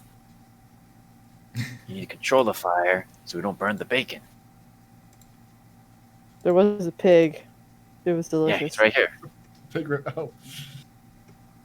Where It's did you me. get that pig? I don't know. I found it in the other room. It looks Throw that in there and then we'll have more bacon. okay. George reaches for the pig, grabs it by the scruff of the neck. Squeals loudly. Pig doesn't like you. Well, I mean, who You're would? not properly communicate to you that I am Mannix. He does have Mannix's hat, right? Yeah, I feel like I did, but How did that delicious pig get Mannix's hat? yeah. You assume that matters to George. And he pulls. I don't know what I'm going to achieve with this, by the way. Afraid if I follow through with You this, two are we'll just have- on your own right now. I don't know what you're doing, so go ahead. I don't either. I don't even know if George really likes bacon. It's canon now. Damn it, Celeste. He pushes her away and runs into the room. Tell me. There's a I lot can of do. smoke and a bit of things on fire in here. There's a exploded straw man. You do see a lever nearby. Great. I would like to hold my breath. Avoid the smoke. Yep. The true cause of injury from fire. Indeed. All right, so hold his breath, and he runs in, and I don't know where the lever, but I'd like to pull it. Okay, you pull it, and the pentagon deadbolt proceeds from the door, and the skeleton gate is now unbarred. Hopefully, I run back out unscathed. Yeah, we'll say you can get out of there unscathed. There was a lot of fire, but I give the thumbs up as I see him walking down the. you see a boar with a Mannix hat running down the stairs. As the deadbolt recedes, as the final deadbolt recedes into the wall, a trio of cackling voices fill your mind, and George, you immediately see the two of the hags now definitely watching you and turn towards you, watching you very intently. And the rest of you see these figures begin to materialize out of the ethereal realm. One of them has a string of children's teeth as a necklace, and has the peg leg and the gas billowing out of her face. Another one has gold coins covering a skull-like head with ants crawling all throughout it. And a third one has just a sack over her head where you see various animals and creatures just slithering and hissing and barking inside. And they all emerge, and you can see they almost kind of talk to each other more than all of you. Says, "I told you these ones would be trouble, sisters." Another says, "And I told you releasing the clones was a waste of good food. They don't even have any of them with them. One died, but the rest are alive. They sent them away. I made sure they would be here when we needed them." And you see a trio of figures coming down the stairs. You recognize Hugh, Hackenstone, River Mist, and Zendal, but they all have very slack, dead expressions on their faces. And one of the others said, one of the hags says, "Yes, perfect clones. Perfect for digging through memories and dreams. Learn what we can. Eat when we're done." And you see her regard Annette, who now suddenly has that same blank expression over her face. "But it has come to this, sisters."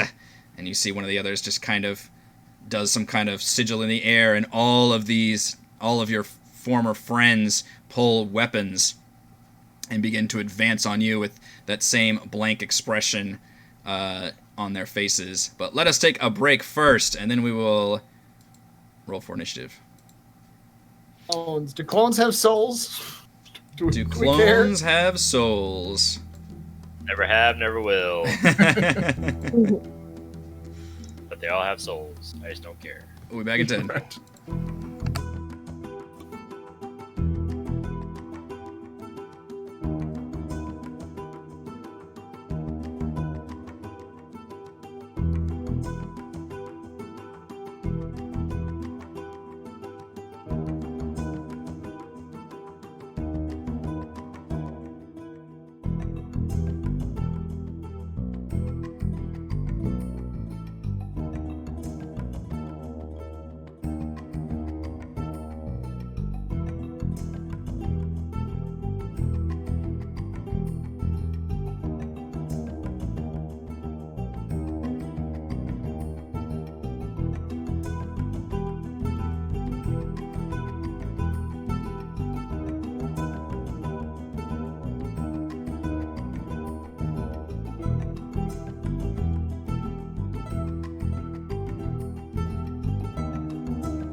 Alright.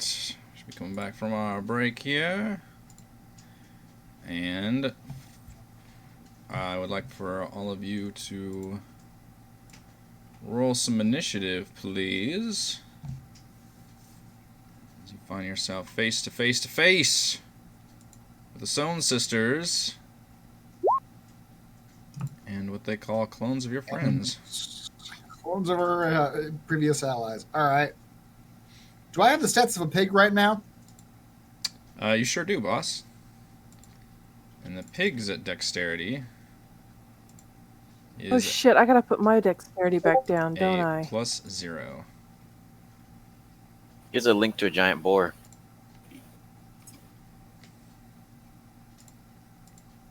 I know you said you were babe, but here's a giant boar. Gee, is there a... Yes, Colette, you need to Yeah. pull your dex back. I actually don't have control of the token that actually is the boar right now, but Okay, give me 1 second.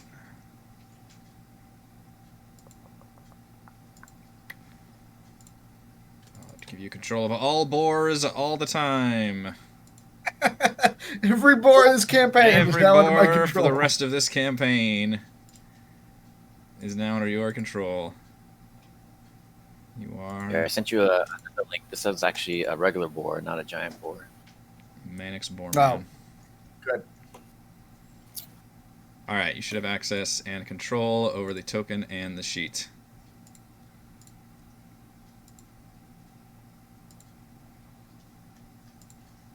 That work? I don't think I've actually had Manix selected. I did that.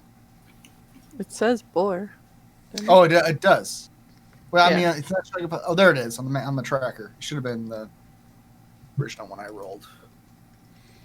No, that was intelligence. 19 is correct. Let's see.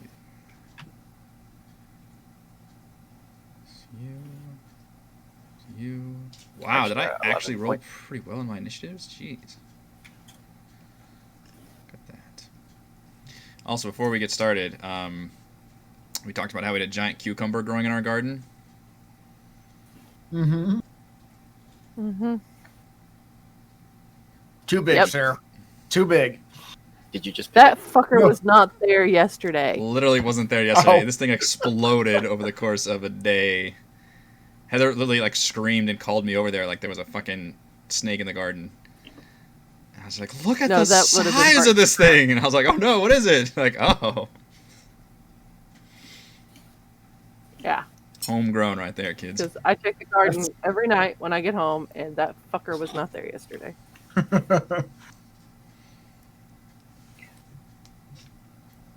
Alright, so we got some battle music. Nobody's surprised here because they had to do their villainous monologue. They have not acted yet. However, Kaless, so in addition to the trickster god being suppressed, you feel the food. You still have those advantages, but you also intrinsically feel that you would have disadvantage to attack the preparers of the food, which would be these hags. Straw man. Straw man merely delivered. Well, seeing as how they haven't taken a turn in combat yet, that gives me advantage on the attack, which would negate your disadvantage on attacking one of them. At least for one round. That checks out. Yep. So, 5, 10. Actually, I'll just go here. That way there's plenty of space for anyone else to go. And then I'll attack Hag Blue Dot. This is the I'm at that. yeah, I didn't have a good way of doing it. This is the one with the peg leg. Peg leg and And the I gas want coming out of to- her face. Remind my nice, wonderful husband that I did dump serpent venom all over my blades earlier when we realized what room we were in. Right. Okay.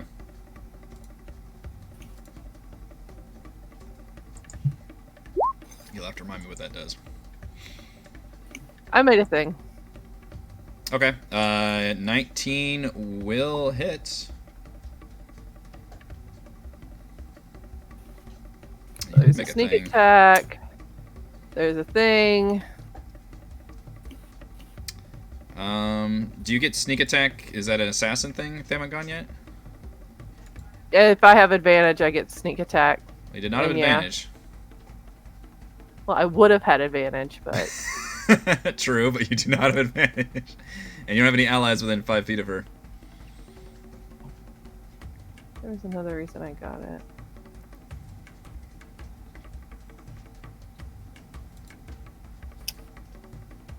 And you discover that she is not immune to poison.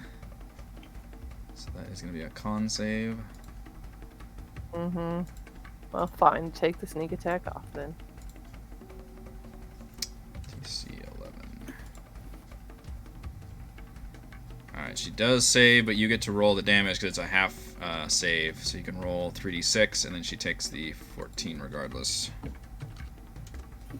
So another 10. So she takes the sneak attack no matter what, basically. Well, she, half of that because she made the success. Almost. So Yeah. yeah. Yeah. Okay. So yeah, the initial stabbing does damage, and she hisses at you, and then the poison actually sinks in for a little bit of damage as well. Mm-hmm. I think the serpent venom is supposed to, like, poison them, though. If I'm remembering correctly. I'm trying to find where I put it in here. Okay. Because it just became like a resource on my page, so I'm trying to figure out how I did that. Okay. Did you want to do anything else?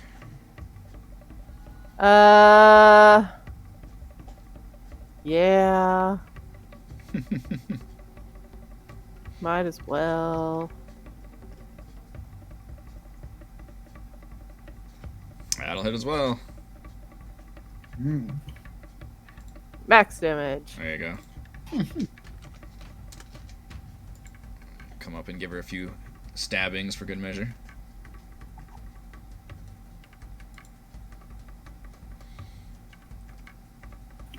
Alright, anything else? That's it. Alright, Gillian, you rolled really well in initiative. As well.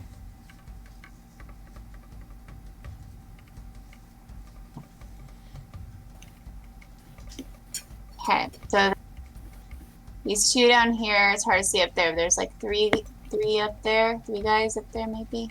Yeah, there's 4. There's one more of those 4. witches. Oh, I and see. then all 4 of those guys are all enemies now. Yeah. All the clones of our allies.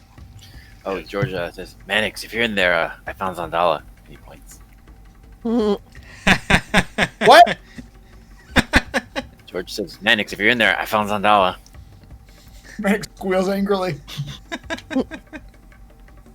You've completed your quest, George. Congratulations. Thank you. Thank you.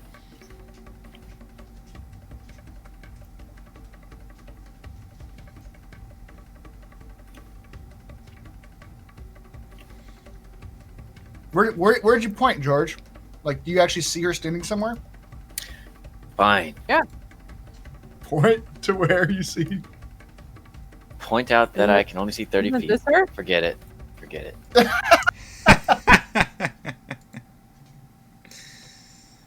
All right, trying to make a joke. Just pointing out the minute details.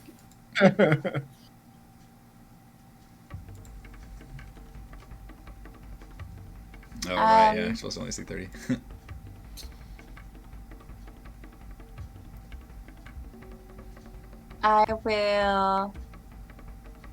I'll shoot blue hag with a poison bolt. I knew color coding them was going to come down to this. Wait, maybe I should. Blue hag. That's right. You got 2 choices: either it was color hags or numbered hags. Exactly. Make a Yeah. choice. Yeah. I made my choice.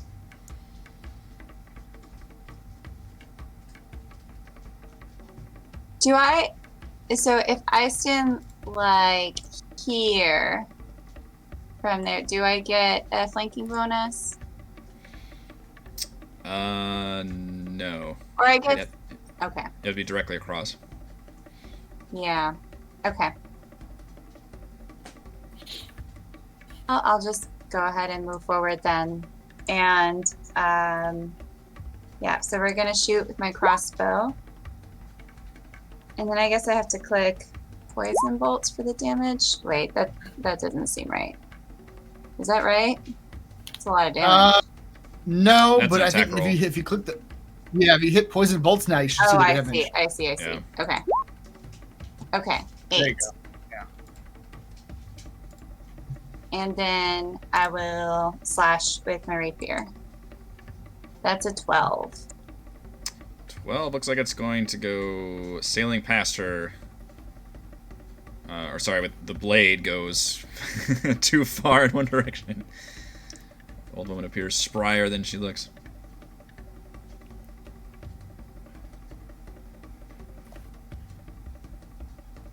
Was that it? Yeah. Alright. Next you see one of your clone allies in the back. River steps over and just kind of, with a slack expression on her face the whole time, ready as a bow, aims down the sight and appears to aim it at Gillian.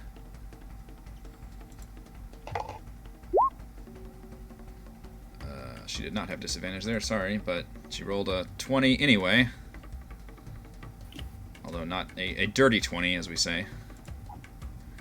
Not a natural 20. 4 piercing damage at Gillian, and one more shot. 10 is going to go wide. That doesn't even hit a Gillian. Even on the Gillian. Even a Gillian. That goes sailing right past. Mannix Boar. Mannix Boar will go 5, 10, 15.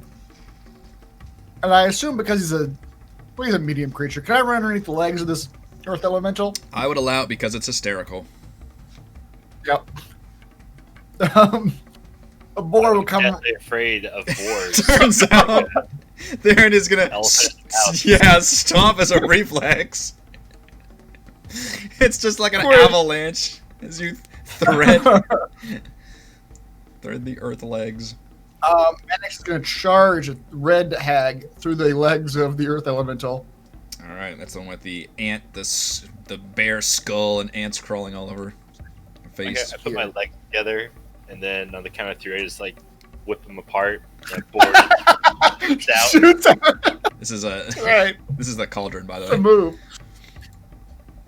Unless you want to jump into the cauldron, but that would might Hmm. have made attacking difficult. Okay, yeah, no. Yeah. First you brine the pig, Right. slice it up. It's all part of the Nice. plan. Go, boar, go. Wow! Mannix Boar. She has to, I do 1d6 extra damage. I'll roll that. Is this fucking boar gonna knock over my goddamn hag? I hope so. Oh, that's not It's an a attack. So he does 4 strength damage plus. So he does 9 damage with his tusk. And she has to make a DC 11 strength saving throw. Alright, she does make Damn the it. save, but that would have been great. 9 damage? 9 damage. That's pretty solid. And he went 5, 10, 4 15, 20, charges. 25, 30, 30. So he's going to circle around this witch too. Or Okay. he's going to run around behind. In a classic boar offensive maneuver. Right.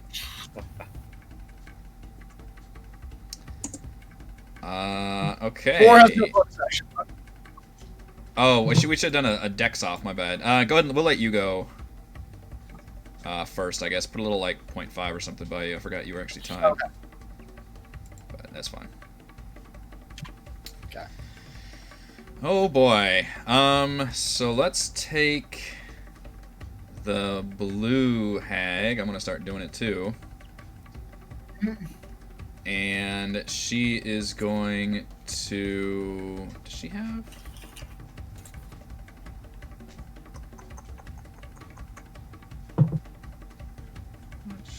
you... I guess not.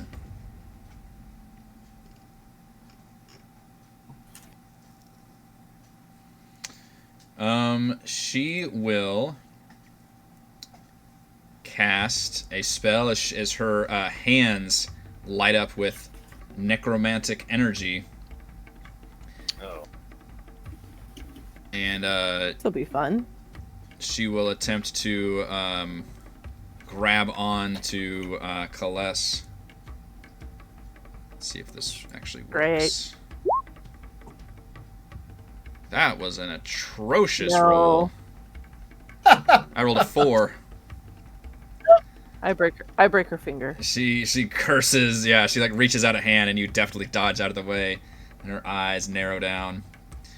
One of them weaves a spell in the air, and it targets all of you.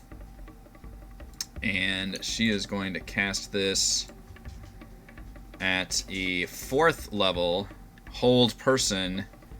Oh, I guess you're not a humanoid anymore, are you? Shoot. And neither is Mannix. Oh, man.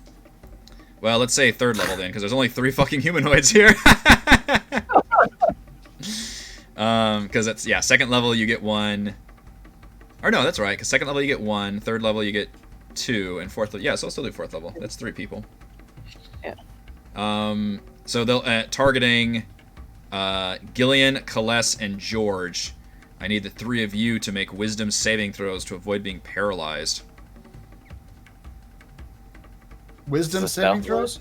Wisdom saving throws. Who's... Okay. This is a spell. I'm not gonna make This this. is a spell. saving throw, Kaless, I you- can already tell you. Kaless, you do have that D6 that you can add to any Roll20 roll. You can do it once, but that was from eating one of the things. Or that was from drinking the beer. That was the good news of drinking the beer. Mm-hmm. Actually, Kless, save that. I'm gonna go ahead Okay. and Bormanix Yes. could have streamed. I reflect that spell back at her. Shit. Wait, hold on, maybe I don't. Well, it was an AoE, so everybody still rolls it, but the one that was targeting George is Yeah. going to be reflected. Bormanix will see Kless Panic Shrug. profusely. panic for a few seconds, but he knows. Bormanix knows. He's Bormanix always he's seen her. knows. Bormanix always knows. She's gonna roll a 19. Thank you, Boy Mannix. You're much better than human Mannix. And tastier. Okay, so everybody succeeds, and George reflects the spell back at the hag with his magic sword, using the original spellcaster statistics. Okay, so she has to make a save as if she cast it on herself. So, that is a wisdom save. Oh, well, let's see if she can do it. DC's actually not as high as I was hoping. Which is good that it's being reflected back on me, I guess. Although, Oh, no! Or not. Alright, although not so... to rain on the parade, but are the tags actually humanoids? You know what? They're technically not, but I'm going to allow this because this is such a cool... I'm not going to take that away from Raven. That's so cool to be able to reflect that back. I mean, they look humanoid enough. They're human shaped, yeah. They're human shaped, yeah. I'll allow it. Just because it's cool. So everybody resists the save, and you see George like hold on to this sword and press it forward, and the energy just shoots back. And you see with the hag with that same kind of like Darth, or like the evil emperor like grin suddenly just gets like frozen in that position of just like snarling angrily with her fingers outstretched, and she becomes paralyzed. Which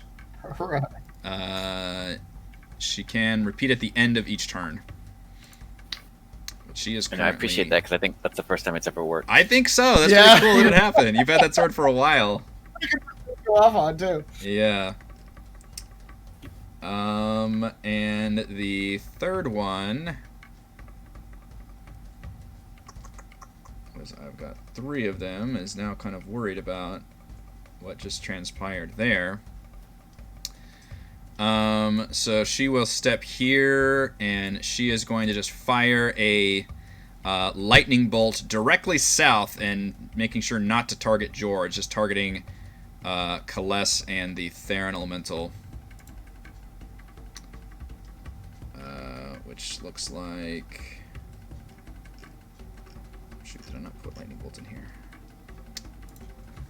I believe it is a dex save, though, which Kaless is good at. I'm gonna put lightning bolt here.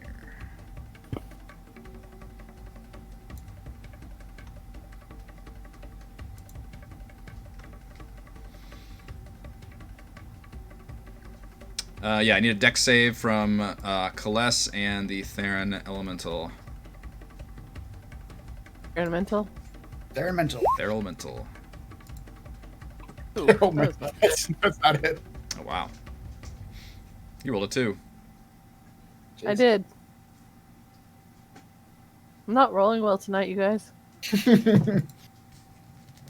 Meanwhile, they're in mental. Aaron rolled a -1 + 4. My elemental dex plus my proficiency.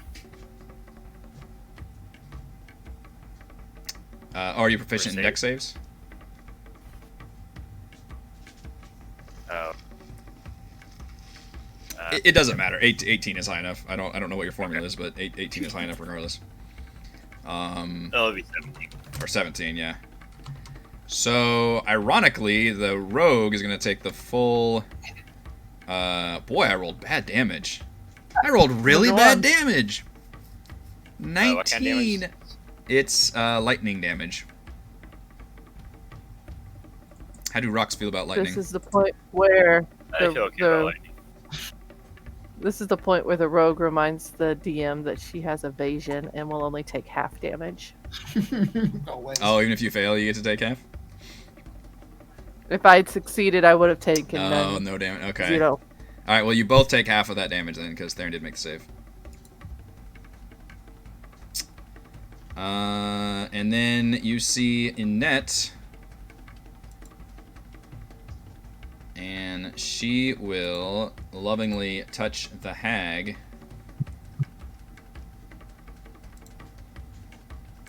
And appear to heal her. From right behind her. And none of they all have that same slack expression on their face. Just no emotion or anything. Mr. Bristlebeard. Mm-hmm. Alright. So, I took damage.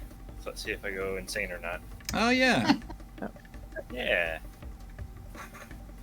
Wow, look at that Oh, whiz wow. save. Look at that whiz save. Alright. I'll come up here and do my slam attack. Now, fun fact, And get, she is paralyzed. yes. So I get double advantage. Double Super secret. Double secret probation. Yeah, so you have all kinds of advantage against Paralyzer. Also, any attack that hits her is a crit.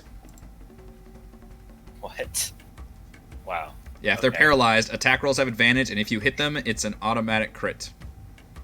Alright, so that's my first attack. Let's see damage.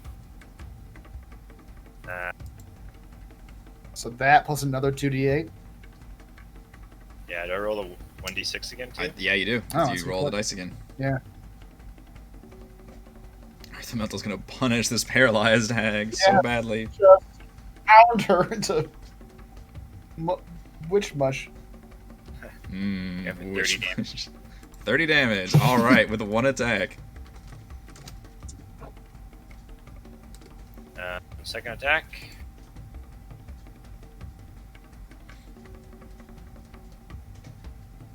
Wow, advantage helps you on that one for sure. There's another hit. This is gonna be fucking devastating.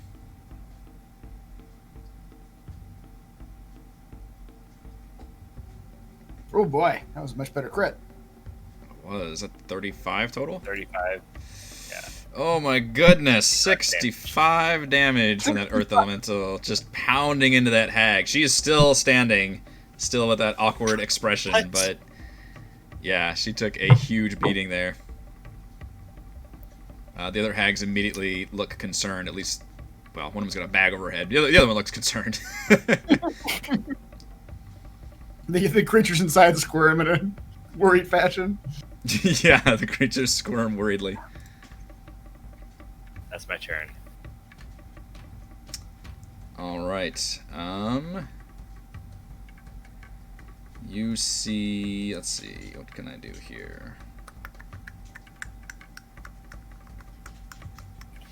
Zendala strides forward with all of her fancy spells. And you know what? She's not going to try for anything too terribly fancy.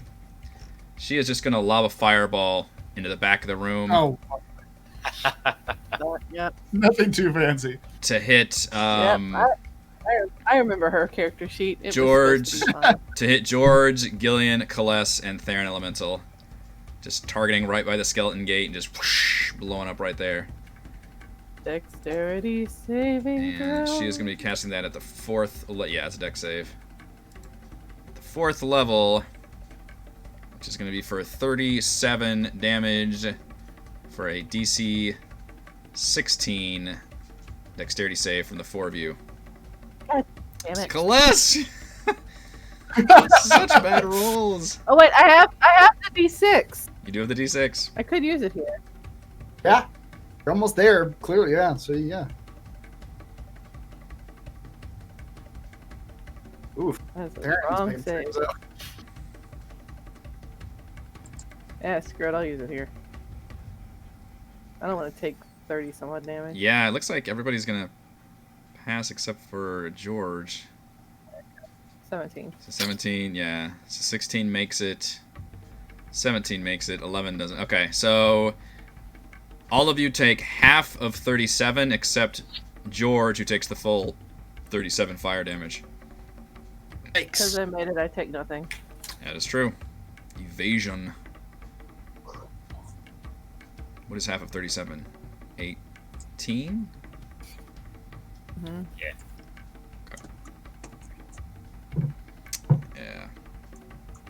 Yeah. And then it is Mr. George's turn. He's not feeling so good. No, you're not. I can't even see your health bar. It's gone. If you were Gillian, you'd That's be a out of bonus here action. right now. Yep. How As a many bonus hit points these days, remember? Mm-hmm. That's true. At this point, yeah. Right now, Gillian, it's got a bit more. This ain't your mom's Gillian. That's right.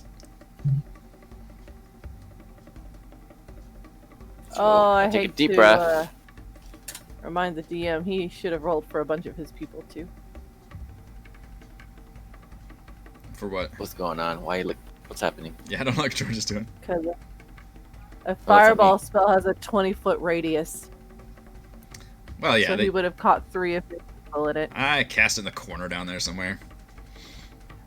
Yeah, I was going off George. I mean, you really want to go for the other corner?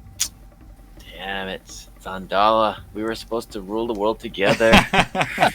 The real Zendala might still want to rule the world with you. Mm-hmm. Ugh, I'm hurting. This is gonna sour the relationship.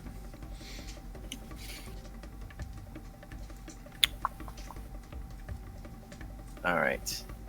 This. I don't know what to do, but 5, 10, 15, 20. I'm just gonna attack Hag Blue. Auto crits on. Hag Blue. Auto that? crits is this one over here. The red She's one's the auto crit. paralyzed one. Yeah, that's the one you reflected the paralyze on. Hmm.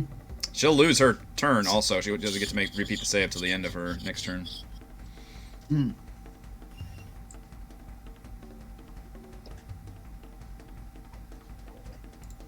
$28 for 10. Extra attack. 27 Indeed. for 7. It's gonna action search. So you're gonna attack again. Okay. 28. Just dancing around those crits. isn't it? 7. Yeah. And last attack. Oh, come on. 21 for 11. I love these. Save the sneak attack to the end. Just in case to get that crit. Just in case. Pretty good slice and dice there. She appears very wounded. And then he's gonna step. He's just gonna stay there. Dance around her. Alright. Hugh Hackenstone runs at you, George, with his one arm swinging his one axe. And he becomes reckless and gains advantage. Although he still has a slack expression on his face. And attacks with advantage with the battle axe, a 19. Hit. Q lands a hit on George for 4 slashing damage. Oh, that was such bad damage. Okay. Take it. Alright. We are back up at the top with Kales.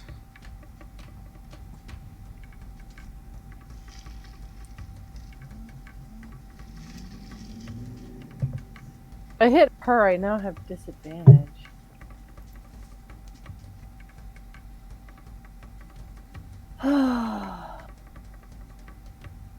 Where if I go over here and hit this one, auto advantage. So it's still probably better. But I'm feeling once we kill the hags, these people return to normal, right? I would hope so. They're clones. Those disintegrate. I thought Well, either way. Everybody has a I different mean, theory. Everybody has a different working theory. wait, so are they clones? Or no? Clones. They said they're clones at least. Perfect clones. Right. Maybe some moral quandary after this is over, where two whatever the dwarf's name is won't want the mine, but we'll figure that out later. Alright. So Wait, is Mannix Boar more morally conscious than regular Mannix? Yes. I've seen things from the boar's point of view. The stoic boar. The noble beast. alright, so I really don't want to roll at disadvantage because I'm rolling very poorly. We'll try anyway. Alright. Back to my... trying to remember if the serpent venom is like a one-time thing or if it's on there for the I attack think both action. coated poisons are a one-time thing. Okay. I think so. I was I'll worried that switch to the other button then. Gets wiped off in blood. that's right. Yeah, 22 will work. You still rolled over 20 with disadvantage. Oh, well, you guys have insane For attacks 30 either way. points of damage. Jeez.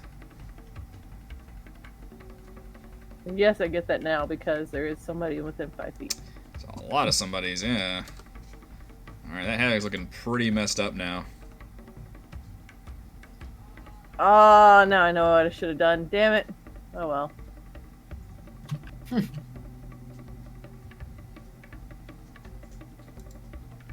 17 does hit. 17 here. Yeah. Sink that Two blade more. into a tough hide. Gotta have that wand of wonder. Yeah. Okay, that's it for me. Still standing, but very injured. Gillian.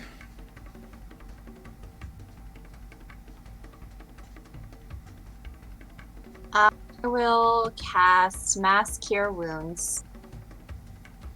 So this Ooh. is a 30-foot radius sphere up to 6 creatures.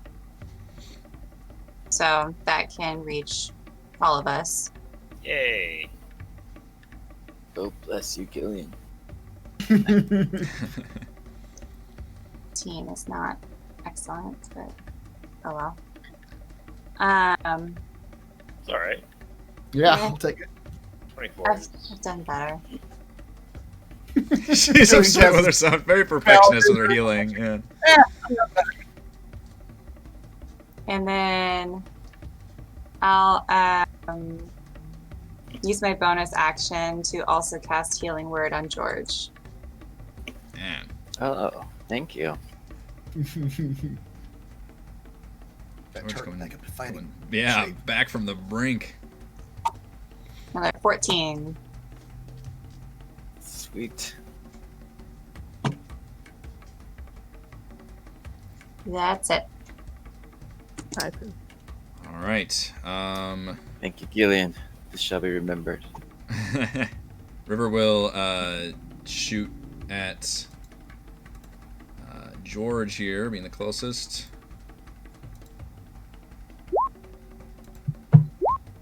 Oh boy, really bad attacks though. Rolled a 4 and a 5. Arrows go sailing past your head, George.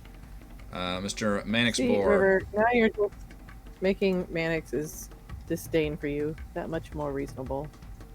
Yeah, those Tabaxi can be trusted. You can clone how sucky they are. Aw. 20. I am welcoming, I'm daring any of these characters to make attacks of opportunity on this board as it runs by them, by the way. Do it! Bring Manix out of board for him! I demand it! You can see the hags almost like, yeah, being very conscious of this fact. Manic just like runs in a big circle trying to get next to everybody. Attack me! You're a little sad he wasn't in that fireball, but... Yeah. Most of them seem So to pay you no mind. Alright, well, then I will take that opportunity to run 20 feet this direction and then run 20 feet back to do my charge on this paralyzed witch. Fuck you all! If you're not going to attack me. Just runs around in a circle and goes back to hitting. Wow. Yep, so that's... Oh shit, I lost the character sheet. Auto advantage. God, I still want this board a crit. Oh my god, does a 13 hit? No. Oh god. All of your crazy dancing maneuvers, you couldn't hit the paralyzed hag. We have a +0. No, +3. Alright, Yeah. well, that's it for Manix. Noble effort. Okay. The blue one, Peggy, if you will, is this time seeing Gillian perform all that healing. She will stare at you and hold out her hand, and you feel necromantic energy washing over you, and feels like it is draining you of life and moisture. I need you to roll a Constitution saving throw. Ooh. Avoid 35 necrotic damage. 14, nice. You take half of that.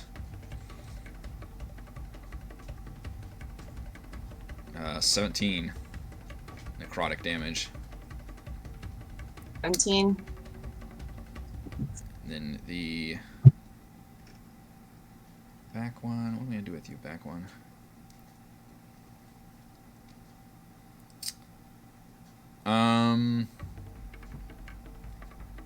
She will.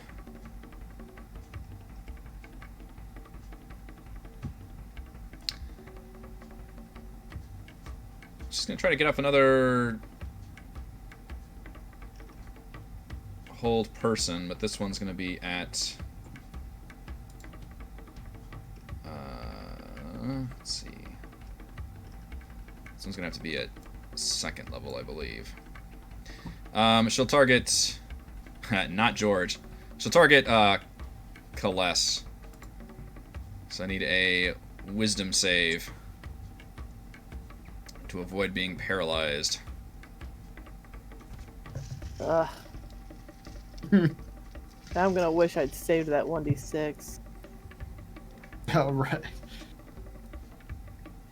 Yeah, Oh, no. I'm paralyzed. Jesus. You find yourself paralyzed. And then the third one can't do anything because she's paralyzed. And now I can repeat the saving throw. See if she can free herself. And she does not, so Nope. the other one is still paralyzed. Alright. Annette will continue to cure wounds on the nearest hag. Heal 7, then we go to Theron Elemental. It's smashing time.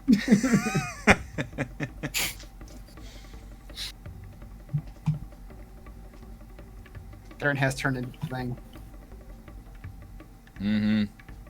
18 does hit. Alright. The smashing, it is great.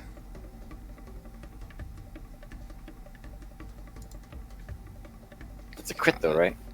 It is. Yeah, auto crit on, Mhm. on paralyzed targets. That's fucking nasty. Ew, nice. 32. Look at average, like, no 30s and all these Yeah, attacks. you feel like this hag has almost nothing left. She's still upright, but just blood draining out of her, bones cracked in. Looks even more hideous than Second usual. attack. Orthomental's just Huh? just having a go. All right, you do not have to roll, but you do you. Go ahead. You slam and destroy the one with the ants in the skull, and her skull just cracks open, and ants just pour out of her and just scatter along the ground. And you hear this like shrieking cry from the other hags as this one just drops to the ground. It seems to disseminate before you. I bet, They're ant people. I bet boars eat ants, right? Run! Boar starts licking the ground and eating ants. The crowd. You Sounds feel like something a boar would do. the power of ants inside you. You know what, Manic? Since you've been such a good job with the boar, I will give you inspiration for really boring it up over there. I'm a boar. And I like ants. Like ants. I'm proud of it.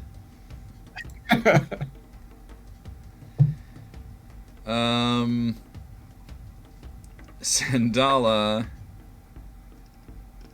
will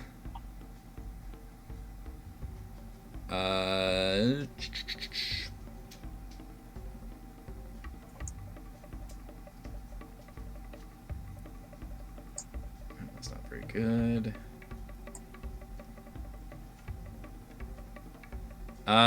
She will just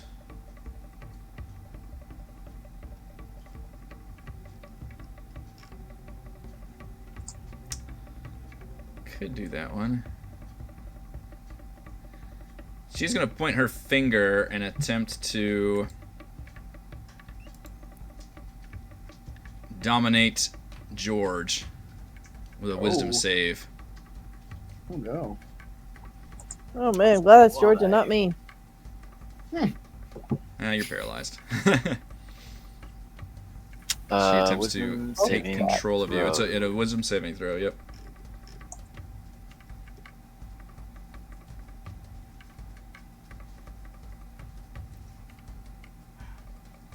And that's just a okay. There's no it's not spell attack. It's just a spell. Right. But you get a save, so you have advantage on it, yeah. Oh Yes! my god! You son of a bitch! Oh! You son of a bitch!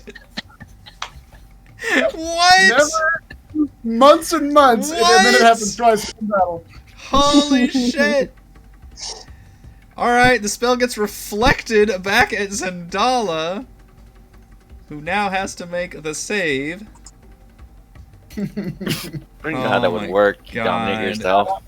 Look yourself. She's got that. Yeah, that is weird. She's got a damn good wisdom save, but let's see.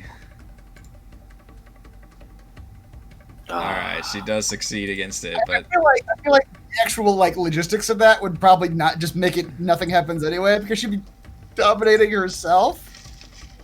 Well, So what- doesn't it become like George's spell at that point? I might have ruled it that way. I think I probably would have. Yeah, it becomes reflected. But she does make the save. And George rebuffs that. And then George, it is your turn. Good try. All right, well, what does he would Man, like to? nobody's casting spells at George now. Holy shit. George smiles at her. Anyway, still gonna attack Blue Hag. Look at the shading green at her. Mhm. Attack number 1. Okay. Attack number 2.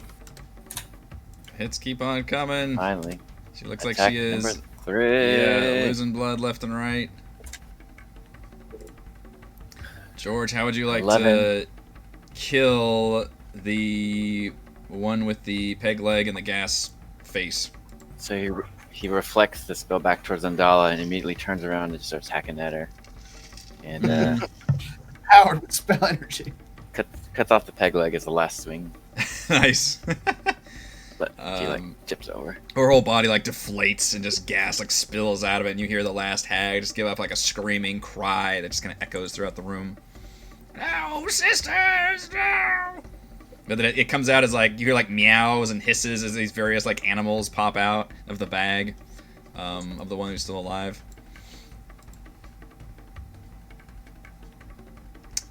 It's the end of my turn though. Alright, Hugh will try to hack at you. Hugh hacks at you! He is still going reckless mode.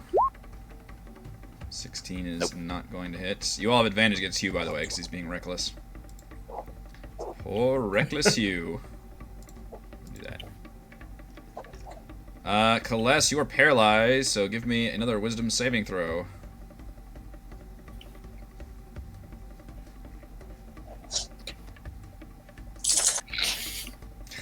So paralyzed. Wow.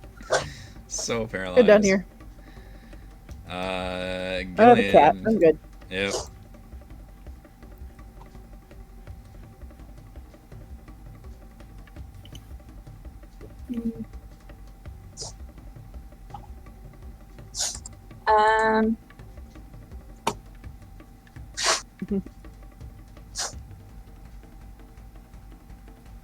I'm. Polka dots. Who looks like the worst right now? As the dog doing weird things behind me. You guys have nipples. Who looks the most damaged right now? Oddly enough, George, probably. oh yeah, ally-wise. Oh, enemy-wise, who looks the most damaged? You killed 2 of the hags, and everybody else I don't think you've actually attacked yet. Oh my goodness. Yeah. This Guys are is- What are focus you guys firing. doing? Focus firing. We're the still hags. operating on the theory that once we kill all these hags, these clones either turn back Turn to to goo, goo. disintegrate, or turn to goo, or something. Or they ascend to heaven or something. Oh, I see. They become angels. Interesting theory. Interesting theory. But they're just screaming all the way. They just turn into abominations. Okay, let's see.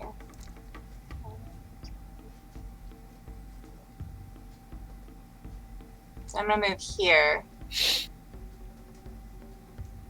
That was 30 feet. And I'll shoot at that hag. The green hag. Baggy.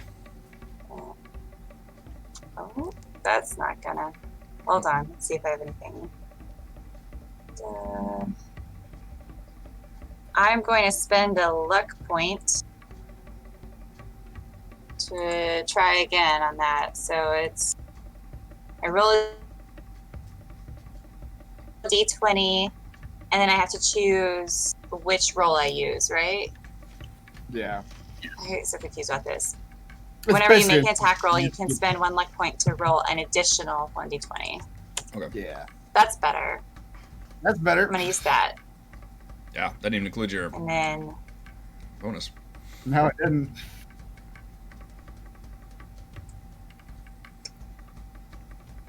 oh yeah, you know what? I bet the poison bolt is not giving me additional damage I'm supposed to have on ranged attacks. Oh, right. Oh yeah, with So the bracer. that was 8, 11. So it's actually a +2 bonus to damage rolls. So Be another 13. 10 piercing and 3 poison. Yeah. Yeah.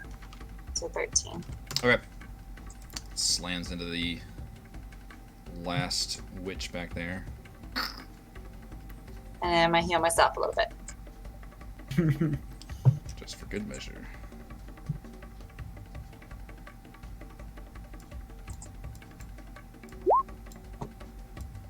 Okay. That's it. Alright, River will shoot at you, Gillian. Can the tabaxi hit anybody? 14? What is your AC? 13. Huzzah! For 5 piercing damage, one of those shots hit. Okay. This is a stark reminder of how you all have leveled significantly since being with your allies also.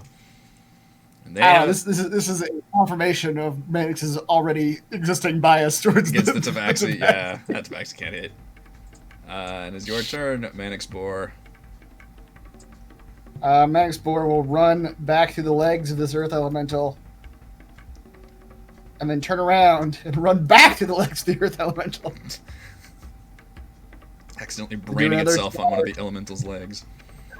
To do another charge attack. But he does not have advantage on this. Oh my it's a god! The crit comes from the boar! We've all been waiting for that to happen. The boar goes airborne and both his tusks just impale her. Screek! So I get to roll my charge attack twice too, don't I? Yeah, all the actually dice part of get the to roll again. Yep. Okay, so it's that plus another 2d6. You're gonna be like the animorph that got stuck in its body, and you're just gonna prefer it this way. Yep, it's fine. And he rolls So that max is- damage! How much damage does your boar form just do? 20? 18 damage. 18? Yep. Wow. And she needs to make a DC 11 strength throw. Oh my god.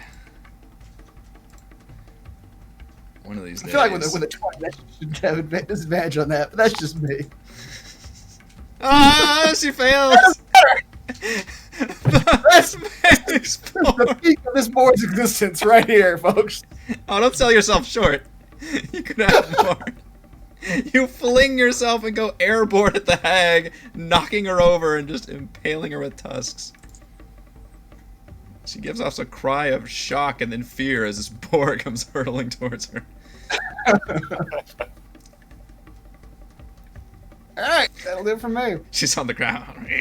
I thought the boar would be a funny gag. Ah! She gets knocked to the ground, and she literally says, "Stop! Stop! Don't kill me! I'll end the clones! I'll end them! Let me go!" The threat? No, Yeah. she means to say like she will like shut them off. Yeah. Yeah, it sounds like a threat to me. Yeah, been much of a threat to us thus far, so I don't know if we care. That's true. You're under no obligation to accept. The boar says, "What else?" The boar squeals angrily, is what the boar does. Towering over this monstrous hag that has tormented you for the entire campaign. I want those ants. Are you made of ants? Yeah. It's only, Yeah, what do you- only one way to find out. The hag will scream and say, "Oh, master, you failed you. But," and as she turns to all of you, the master will come for you, and he'll end all of you." And with that, she poofs in to the ethereal plane. George, only you can see her. And you can see her look around and crawl first, and then she waves her hands, as she like begins to run away, and you see the clones they have the same expression on their face, and they just kind of like just fall apart. It's like their insides just kind of liquefy, and they just. I forget who had goo. I said this. Oh. Disintegration? That's close enough. Yeah. Who had which one? I had goo. You had goo. Okay. Yeah. You win the bet. You win the pod. You'll be so happy when you become unparalyzed. That's right. But yeah, all of them seem to just fall apart and dissolve into just like nothing. Just a bunch of body parts and then just like black ichor like inside.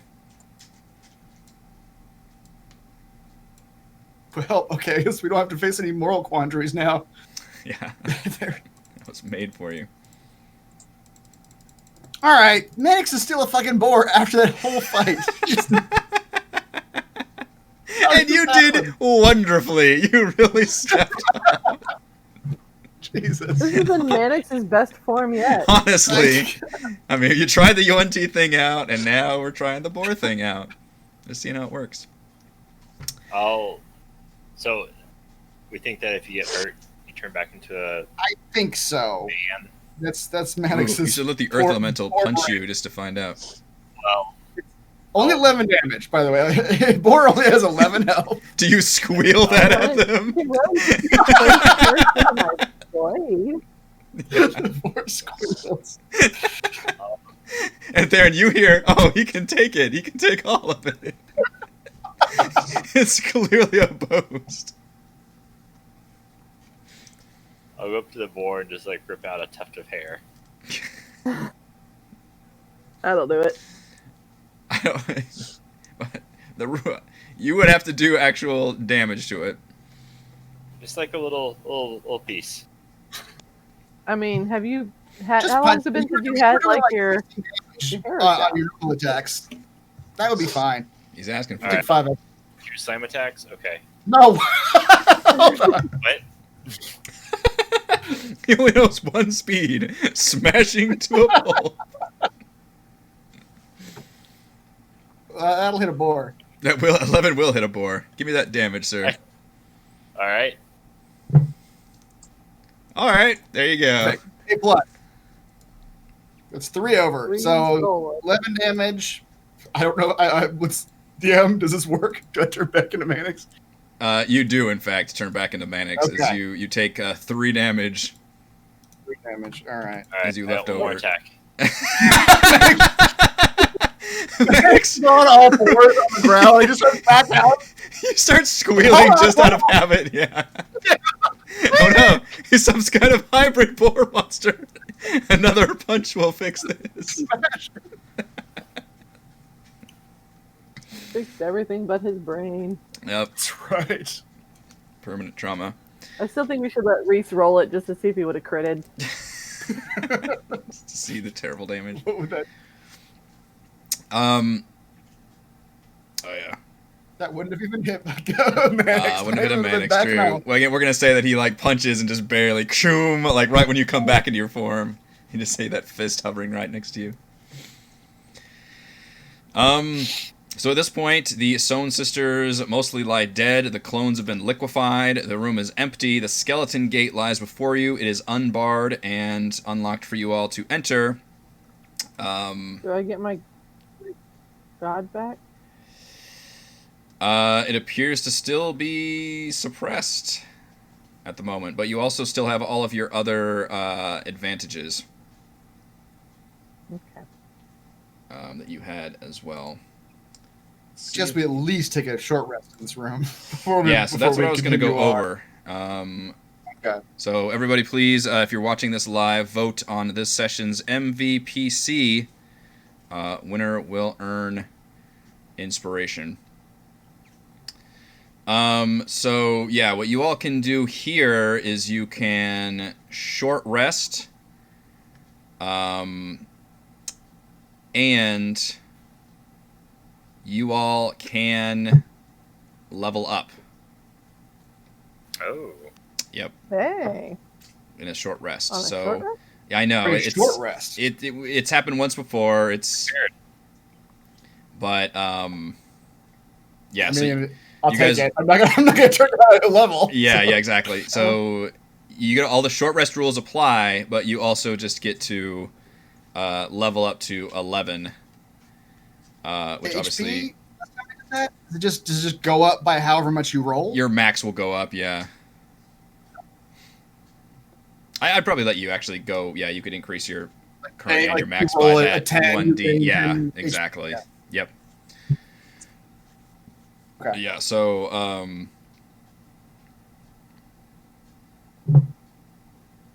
which you guys either short rest now or you can short rest at the beginning of next session. But either way, we'll be leveling up at the start of next session, and then we will enter what lies beyond the skeleton gate. Dun dun dun. Everybody loves Manic Spore. Manic Spore is dead though. The inspiration goes to the board. You know, you were an octopus at one point in this campaign. Like, there's been a lot of. Yeah, there's been a lot of Manics turning into. We had Octomanics. I remember that. Yeah. An animal longer, the druid or Manix? That's a good point. Very questionable. And I think, if my calculations are correct, I believe next session will be our finale. But we'll still have like an epilogue recap session after that. So you guys will be able to level up for exactly one session, but at least I got you to 11. That was the important part. All right, yeah, Manix, looks like you will earn MVPC for this session. Congratulations.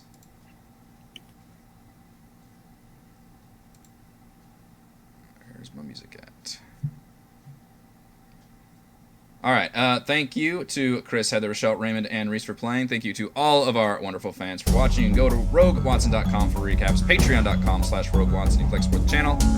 Live streaming our D&D adventures every week. We'll see you next time for the final showdown.